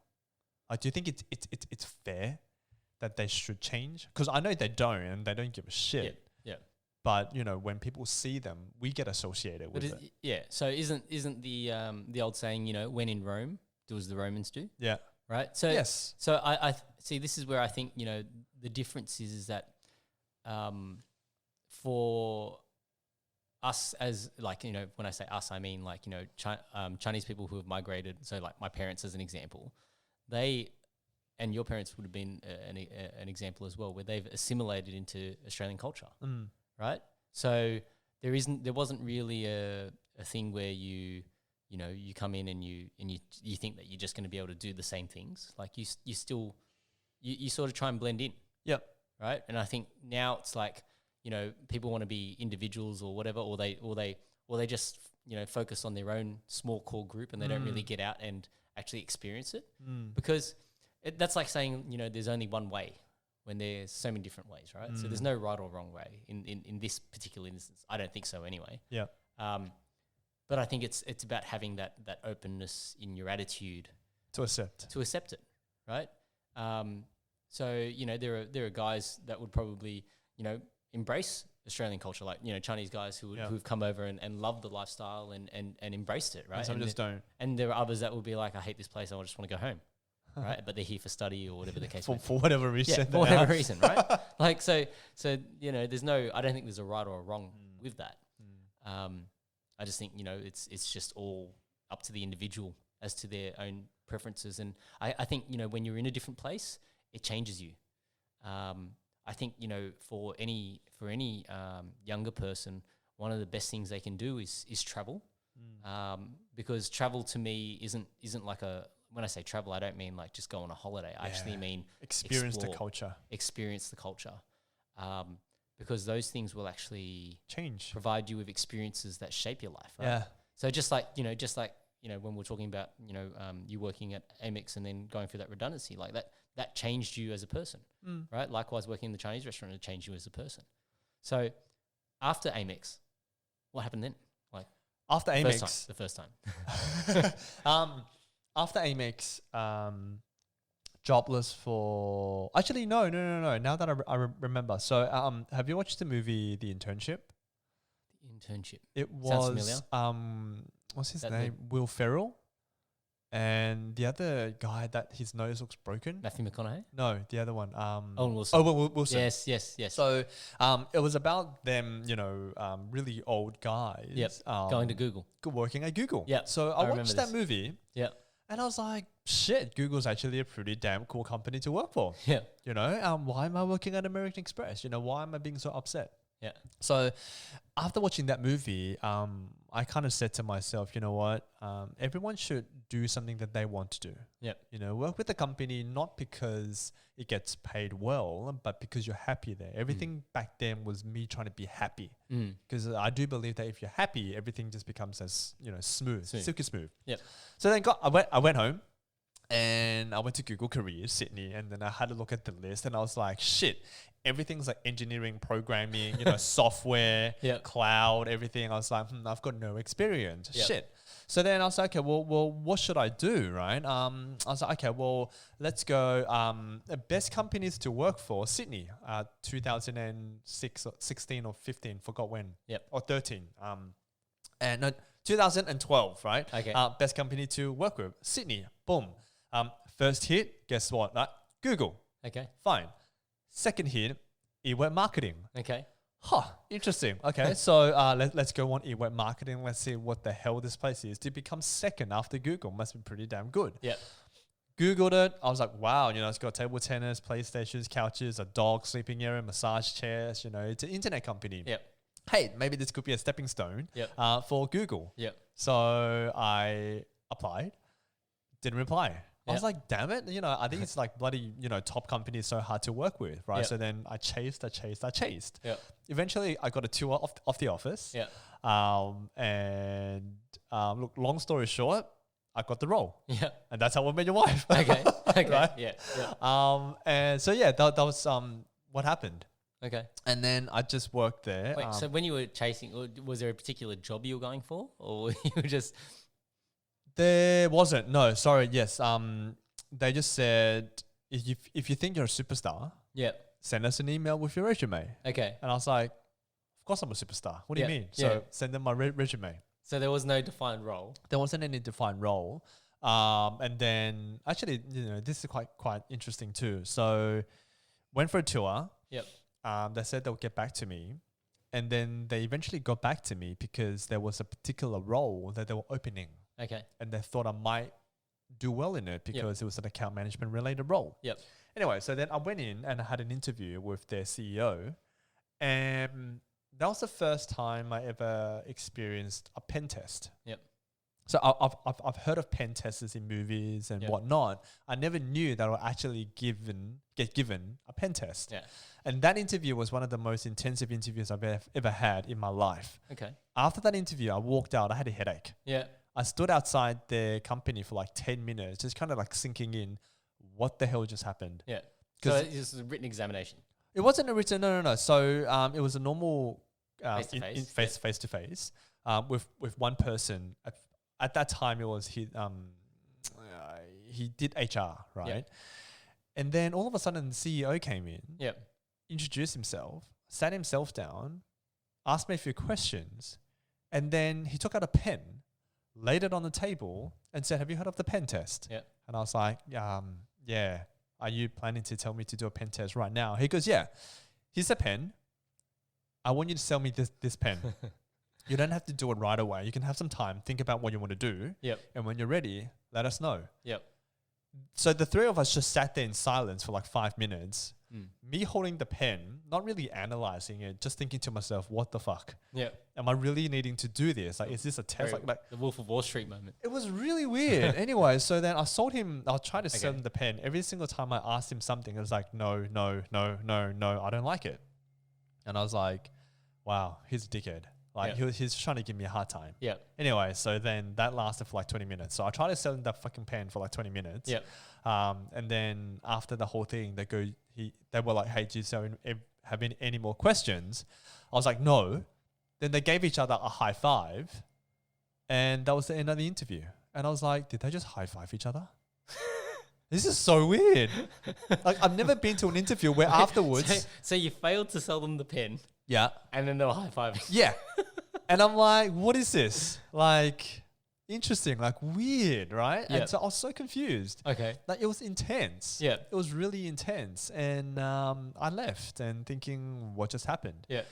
And then I had to go back to Amex, Yeah. because I lied and said that I had to take my dad to the hospital, but Yeah. I actually went for an interview. Oh, okay. And then long story short again, I think a few weeks later, Yep. they gave me the offer. Yep. And that's when I quit Amex. And did they say their reasons for wanting to So- give you the offer? Because you failed the pen test. That was the whole intention. They wanted to test my resilience. Okay. So the whole intention was, and Gary said that to me at the end, the CEO, who was like, I was never going to say yes to you anyway. Yep. For the pen. Yep. I always was planning to say no to Yep. see how well you accept rejection, because Yep. he said in life and in sales and in business, very often you're going to get rejection, Yep. and I want to see how you handle it. Yeah. And I was like, oh, that makes sense. So what's with that high five? He was like, no, don't know, just spur of the moment thing. Okay. And I was like, you weirdo. Yeah. Yeah. That's very odd. That's very odd, right? But he is a very odd guy. Yeah. I hope he doesn't listen to this, but Yeah. he is a very weird guy. Okay. Well, yeah. So there's, it's almost like a very,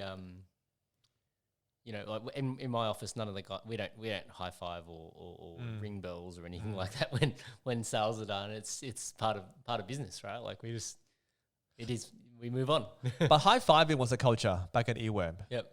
Everyone high fived, like big wins, small wins. Yep. They always high five. Always celebrating. Yeah. So one thing I learned there was, and I met a lot of good people there that we Yep. still hang out to this day. Yeah. Really good culture. The people there were awesome. And what do you think assisted in making that culture the way it was? It's just, I don't know how he hired the right people. Yep. We just all happen to have the same mindset. Yep. Similar age, Yep. right, for starters. And yeah, for some reason, like they just managed to find the right people all the time. And do you think it was having gone through that hiring process? Was it related to the hiring process? I really don't know, to be honest, because I never did any hiring there. Yep. But the guy that did it and the people that were involved, they somehow just managed to know who to hire. Got the right people on board. Yeah, but then as soon as they changed management and they hired a operations manager that then started doing his hiring, you can kind of tell the whole company then became very corporate. Yep. Right, because he was from a corporate background. Yep. Gary wasn't, right? Gary started the whole company himself. So he brought his culture, his style into his hiring people. Yep. And hence we all related. Yep. Right. And then when the new guy came in, pretty much all of the ones that were like the fun, bubbly guys, they were all gone. Yep. And it just happened again. That natural path. Yeah. Well, it's always the case. I think with any sort of management change, it shapes. Correct. It adjusts the culture of the place straight away. Correct. Because everybody brings their own flair or their own ability and their own insight into the opportunity, right? They've got their own style in how they want to run a company, and they need to find the right people to meet their own goals, right? And that's what life is. Yep. And I just had to accept it. Yep. So then, so what contributed to your decision to leave eWeb then? I got made redundant again. Oh, man, you got a knack for getting. I know, I do, okay. right? I didn't even know that. Okay. No. So yeah, got made redundant. And I kind of see why. And I think he made the really right choice. Like, he's a really smart guy, right? Yep. That operations manager. He knew who was performing, who wasn't, who was generating revenue, and who wasn't. Yep. And our team, honestly, we weren't generating any revenue at all. Yep. And I think he made the right choice. And yeah. That was the rest. That was the rest of my life at eWeb. Okay, and then so what you get the redundancy again. Yep, awesome. What's going through your mind at this point? Actually, you know what? Talking about that redundancy, I actually found out not from management, but from someone else. Oh, what? Okay, so we have our internal chat system. I think we used Skype. Yep. I was in a meeting with, I think, 8 other people. And I think at that time, I was the 8th person, right? 7 of them already, I think half of them knew what happened. Yep. So half of them already knew who got made redundant. Yep. But I didn't. But I was still in that meeting. We were still chatting. Yep. And then I had my laptop in there. And someone texted me and they were like, "Hey, where are you?" And I was like, "What do you mean? I'm in a meeting." And they're like, "What meeting?" I was like, "Oh, meeting about this client." They're like, "Oh." And then she said, "I'm sorry." I'm like, "What are you sorry for?" And she said that you're leaving. I'm like, "Am I? Leaving where?" I was like, "I'm still here, man. I'm in room blah blah blah. I'm in the war room." And she was like, "Didn't you hear?" I was like, "Hear what?" At that point, I was like, "Okay, I'm not even listening to the meeting anymore." Yeah, like, what's going I'm on? like, "Bitch, let me know what happened." Yeah. And then she goes, "Oh, I think you found out soon. Maybe I should leave you now."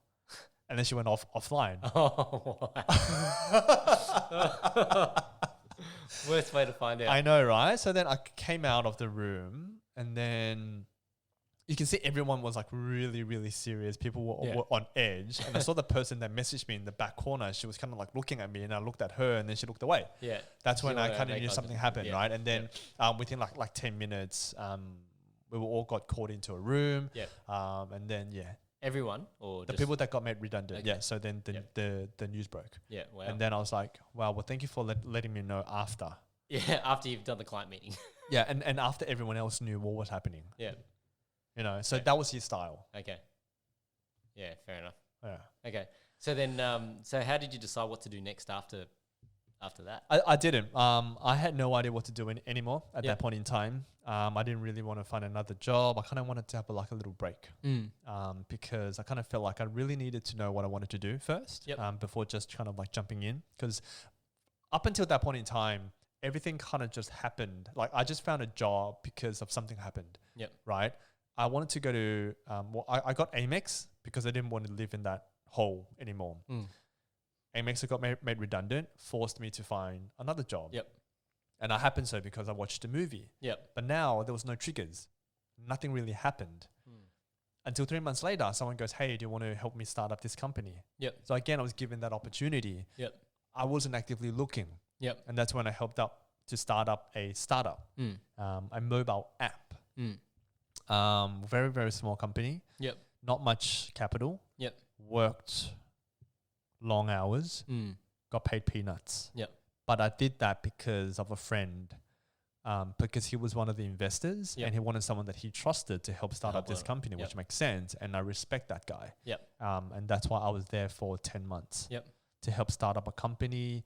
But the shit thing was none of the directors listened to what we had to offer. Yep. They were very, very traditional business people. Yep. So they don't understand. So they weren't exposed to the environment that you guys are trying to Correct. They operate have in, no right? idea what digital is. They were very traditional people. One was in traditional printing, but they wanted to do a mobile app by printing flyers. Yep. And I'm like, it's a digital app. Yeah. Why are you doing flyers? It's costs so much money. To print. Yeah. You're better off just investing that money into Other places, right? But I think he was like putting money from like one left business to right. together. Yep. Because he does it through his own printing company. Yep.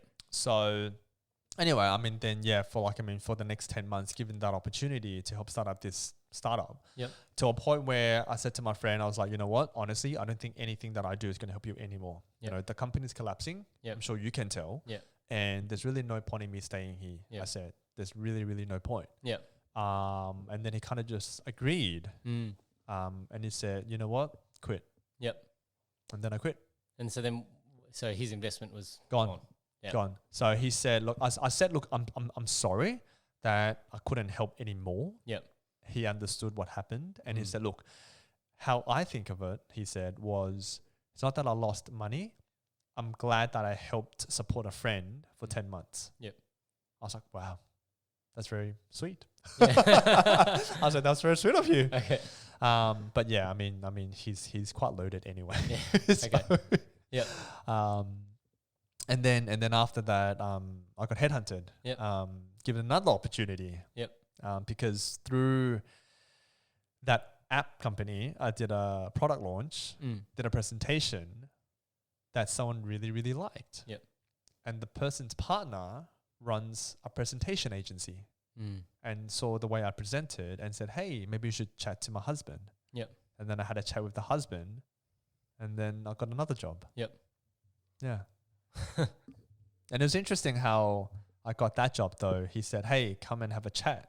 So I rocked up in shorts and a t-shirt. I see him and he was like, that's a very interesting way to dress for your first interview. And I was like, you never said this was an interview. He said, you come and have a chat. I said, you said to come and have a chat. And he said, it's never just a chat. Yeah. So that's when I learned whenever someone goes, hey, let's have a chat. Yeah. It's an interview. Yeah. And then my second interview, I rocked up in a shirt. Yeah. And jeans. Yeah. And then the owner saw me again and he goes, oh, at least now you're wearing jeans and a shirt, not just short and t-shirts, but this is another interview. Yeah. Yeah. And then, but anyway, look, my moral to that story is it doesn't matter what you dress to an interview. Yeah. If you're good, they like you, you get the job. Yeah. Yeah. I think you got this almost like a pressure to conform in a lot of workplaces, right? And like I don't think you should. I would always say that individualism is important to the point where it doesn't take away from, your... Or offend. Yeah, or offend, right? Like, so, it's fine to, like, I guess when I started, my current job, MacArthur BMW, it was quite funny, the first day, I rock up, I've got my own standing desk set up. I've got all this stuff that, you know, I'm just unloading a half Bosu ball because I use that as like my footrest. and like, so I pull up and like I basically, you know, install Everything. all my own stuff, right? And everyone's like, is this guy all there? Like, you know, Like, are you for real? yeah, like everybody normally will just, you know, conform, right? Like whatever your setup is, that's your setup, right? And then I come in and I've got a standing desk and I've got this and I've got that. So how did you set up a standing desk? I had it in the back of my car. So like, so you brought your own standing desk? Yeah. So mad. so it's not like a full desk, right? Like it's just the platform thing. But it's one of those ones that can go up and down. Yeah. And so, you know, I think, you know, for me, like in any sort of place that I go to, I need to be comfortable to operate, right? Like I need to work out what is the right sort of environment, make sure that I'm comfortable so that I can operate. B, personally, I like standing because I just think, get more energy. Sorry? You get more energy. Yeah, you get more energy. I think, you know, your phone, when you're on the phone, you deliver a different energy. Yes. Right? Versus when you're sitting. Slouching. And it comes through in your conversations. Yeah. And then the other thing that, you know, I guess I read this book called Desk Bound. And it talks about how, you know, sitting is the new cigarettes or smoking or whatever. So that was part of my catalyst when I first went to the standing desk because, you know, at my previous workplace, I was probably there for 5 years, and for probably 3 of those years, I was just normal, like no standing desk. And then I read this book and I was like, okay, yep, I'm going to buy a standing desk. Do you actually stand the whole time? Like you don't even sit at all when you're working? No. Okay. So I think, you know, for me, like if I'm at the computer, I'm always standing. Yeah. Okay. But if I'm, you know, going through paperwork or meetings or things like that, of course I'll sit.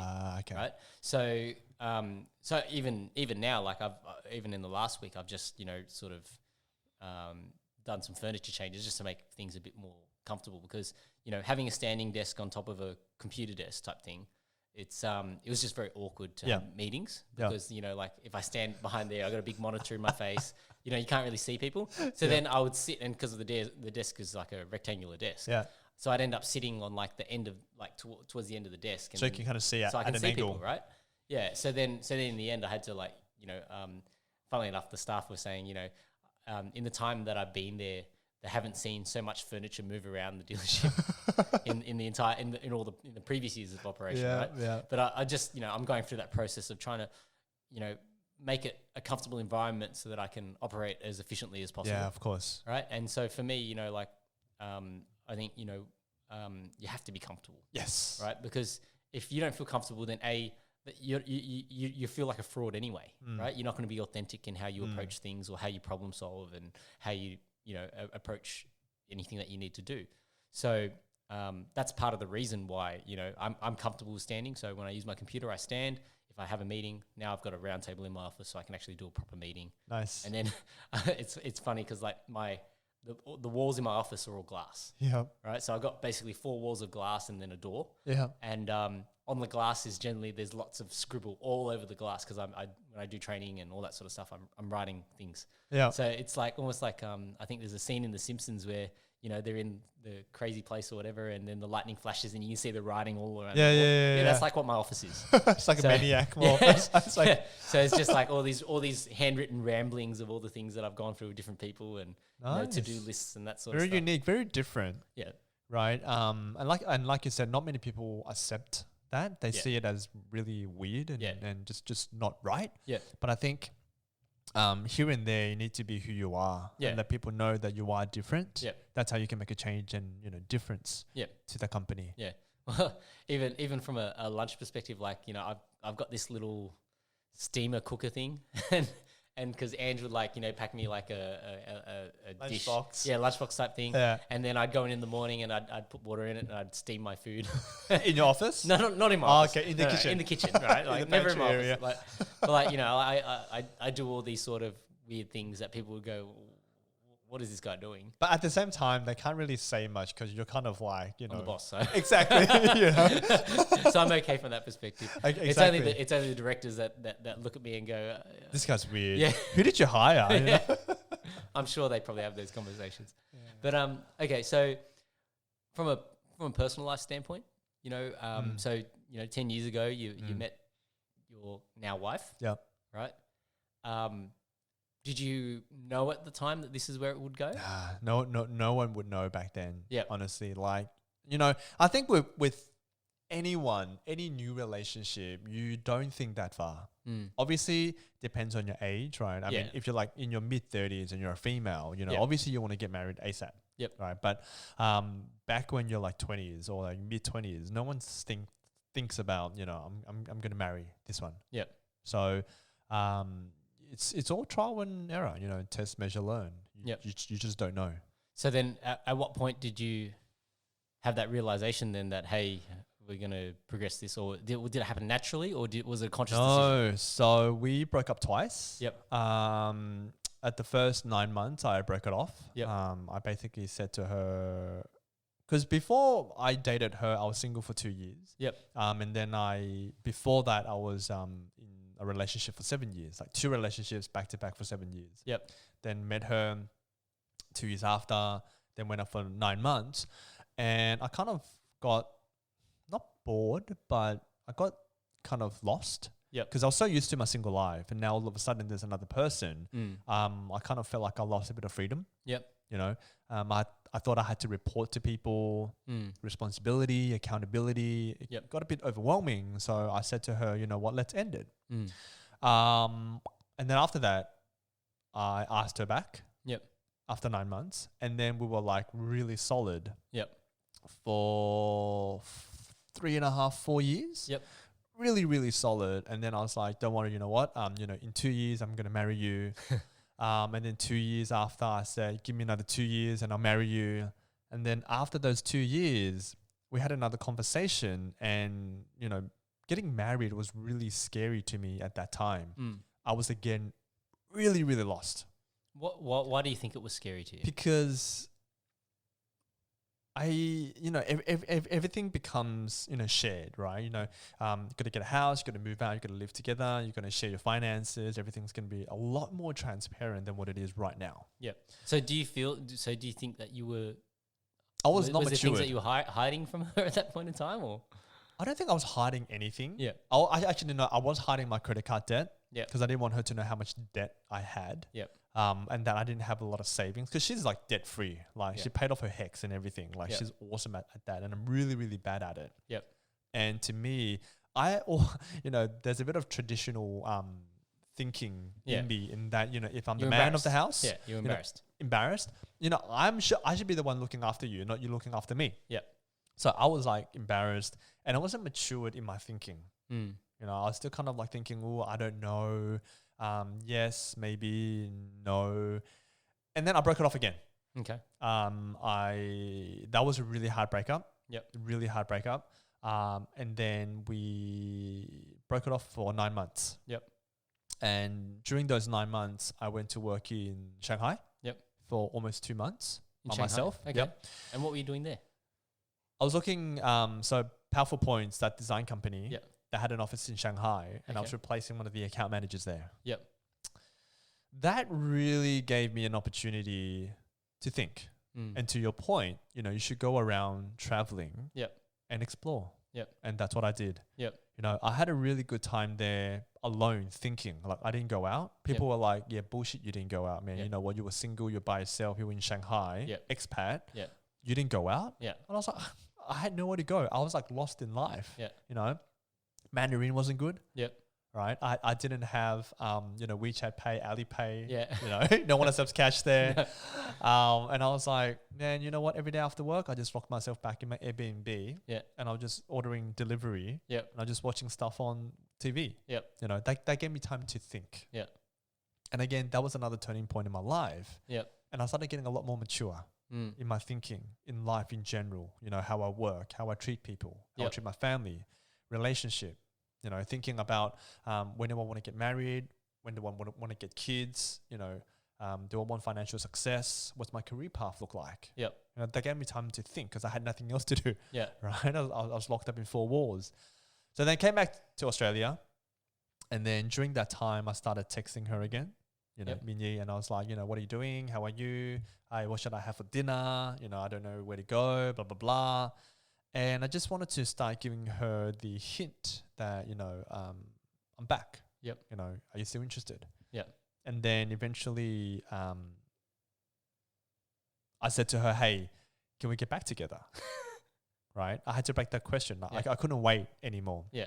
And then at the time, she was like, let me think about it. Yeah. Sure. I said, how much time do you need? She goes, I don't know. Yeah. So I was like, sure, back off. Right. Yep. Give her time. And then after a few months, I say, so have you thought about it? And she was like, well, I have, but unless you can give me that security that you're serious this time, Yeah. nothing's going to happen. Yeah. Because of course you needed that security. Yep. And then I took, I think, another 3 months to give her that security. And we got back together. Yep. And thank God for alcohol. Yeah. Because one night she was a bit tipsy. Yep. And then I picked her up after a Christmas party. Yeah. And she was just clinging on to me, kept on saying my name, and kept on sniffing me. Yeah. And I was like, oh, you smell nice. And then she just kept on saying, Alby. and I was like, are you drunk? She goes, no. I was like, I can smell alcohol. And then I was like, are you hungry? And she's like, yeah. So we went to buy supper and she just slept through. Like, I bought takeaway, left it in the car, and she just slept through the whole car ride. Yeah. And then the next morning I said, did you know what you did last night? Yeah. You know what you said? Just like, no, not really. And then I got her out and then I told her I was very upset because you gave me, I thought you said yes, but clearly you were drunk. Yeah. And then she was very apologetic. And then the next day she accepted me back. Yeah. And that was like 3 years ago and now we're married. Okay. So thank God for alcohol. It's quite funny actually. You just made me think of so one time, so this is before Ange and I got together. Yeah. And I think she was she must have been, I think she was still working at PwC then. Yeah. And she was, she's obviously gone to some sort of work event, had a few drinks, and then I picked her up. And at the time I was working for Toyota, so I was driving this Hilux, a manual Hilux. I thought you were going to say Echo. No, a manual blue Hilux. And it was, and she got in the car, and it was funny because this thing was a single cab, so it had like the, basically, yeah, it was just like the at the back. There's not, yeah, it was just a big like tub at the back, Yeah. right?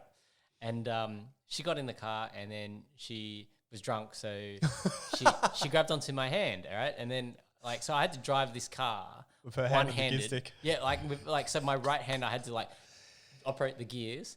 And then put it back on the steering wheel, and You're just, dangerous. I just drove very, very slowly until I took her back home, and so dropped her off at home, and then she was drunk, so then she was just like, oh, was I holding your hand this whole time? And I was like, yeah, and then she's like, okay, good night, and walked off. Right, went in the house, and then I think the next morning she was saying that she had puked in bed and all this sort of stuff. Oh. Yeah, just to make it, Funny. but anyway, so. Yeah, It's funny, right? It's funny what yeah. alcohol does to girls when they're drunk. Yeah. It's really different to when we get drunk. Yeah. Well, it depends on the guy, right? Like some guys get angry True. or aggressive and stuff. And, True. but I think, those things, alcohol and drugs, are generally accentuators or emphasizers. Like, they sort of, unless you're harboring some sort of deep feelings inside, sometimes it gets those out. But generally they will emphasize what you are or what you're feeling or thinking. It does, eh? Yeah. Yeah. Yeah. Quite interesting. I think all sorts of those, like those kinds of substances would have that effect. You Yeah. know, and I think, to an extent, money and fame has that effect on people, right? Like, Yeah. when you've got money, it's an enabler to allow you to do things that you otherwise wouldn't do, right? So if you're a good person, generally, I'd like to think that, it'll allow you to do more good things. And if you're a bad person, it allows you to do more bad things. Actually, now that you mentioned that, I don't know whether, how should I say it? So, you know how you say if you're a good person and then you make a lot of money, you probably will use the money for, good things. Sometimes it has the opposite effect. Yep. Right. Not always. Of course, there are always two sides of a coin, right? And I've just seen so often that when, people get, like genuinely good people, as soon as they get rich, they just become like 360. They become like the worst people. Yep. Like they become dicks. Yep. Because money just makes them think they're so powerful. Yep. And fame. That's true. Them, It can change you. It can change you for the worse too. Right. Yeah. But sometimes I think that those things were always there. you know. But until you get to that point where you can be like that, Yep. they're still sucking up. Because you know, it was all brewing. Yeah, it's brewing, right? Like they're still kissing ass to try and get to there. It's like those managers, right? You know, the reason why your manager is so shit, it's because their managers were shit. Yeah. And then they were tortured. Yeah. And now they had the power, they'll torture you. Yep. Right? Yep. I think, absolutely. So, you know, I think that's generally the cycle with bullying, right? Like, you know, the cycle is that, you know, you've got a child who is probably getting bullied at home, and then they take it out on other kids that they believe they can bully. Yeah. Right. And that's the sort of abuse cycle or the bullying cycle. And so, you know, this is why I always try and think of, you know, when somebody does something negative or bad or whatever to me, I always try and view it from a different perspective and think, you know, like, so as an example, like if I, you know, we have a customer who's extremely difficult and has, you know, upset everyone type of a thing. I always, you know, say to my sales guys, look, let's just stop for a second. You know, I understand you're upset because, you know, this has happened or whatever the case, you know, the person has lied to you or whatever. Okay, fair call. But I always think, you know, at some, like, so when this person was born, right, they were innocent. Agreed. Right? So at some point in their life, something has happened to that person to make them the way that they are. Yes. So, you know, I always like to think that, you know, people are inherently good. Yep. It's just that they may have experienced something or gone through something that, and we don't know because we only see, you know, like some of the things we're looking at the person in front of us and we don't think about, you know, what happened for them to end up where they are. Yeah. Right. So, you know, just like that's why I love doing these conversations, because like I've learned more about you in this last couple of hours than you did ever since Angie mentioned my name, right? Exactly. Right. So, you know, like this, and I guess that's one of the things that it could be, maybe it's I wouldn't say a gift, but something that is a strong point of mine that I've worked on, that ability to have these kinds of conversations and try and get to some of these deeper and I guess not necessarily more meaningful, but these deeper sort of issues, to sort of, you know, discuss them and share them, because, you know, there might be someone else that listens to it and gets something from that. So, you know, I guess my point in saying that is, like sometimes, you know, people do bad or not nice things and they upset us, but at some point, you know, that could have maybe that's happened to them. Yeah. And it's just reflecting, right? Like they're reproducing that or projecting that onto someone else. Yeah. No one's born fat. No one's born, you know, bad. Yeah. Oh, some babies can be pretty fat. Genetically. You think, no, as in like, you know, a heavy baby is a heavy baby, right? Like, but yeah, okay. Yeah. But like a skinny baby can end up being really chubby. Exactly. Like you only, and this is why, the other reason why I love doing this is because we're only seeing this as a snapshot of you at this point in your life, right? You know, if we were to go and have another conversation in 10 years' time, as you said, you know, you're expecting in 10 years' time it's going to be to what next year? Oh, next 2021. 2021. Okay. Yeah. So, you know, it's going to be exciting to see what even happens in these 2 years alone. Yeah. Right. So there could be so many different changes and so many things that can happen. You know, I think people get really caught up in, you know, and focused on the day.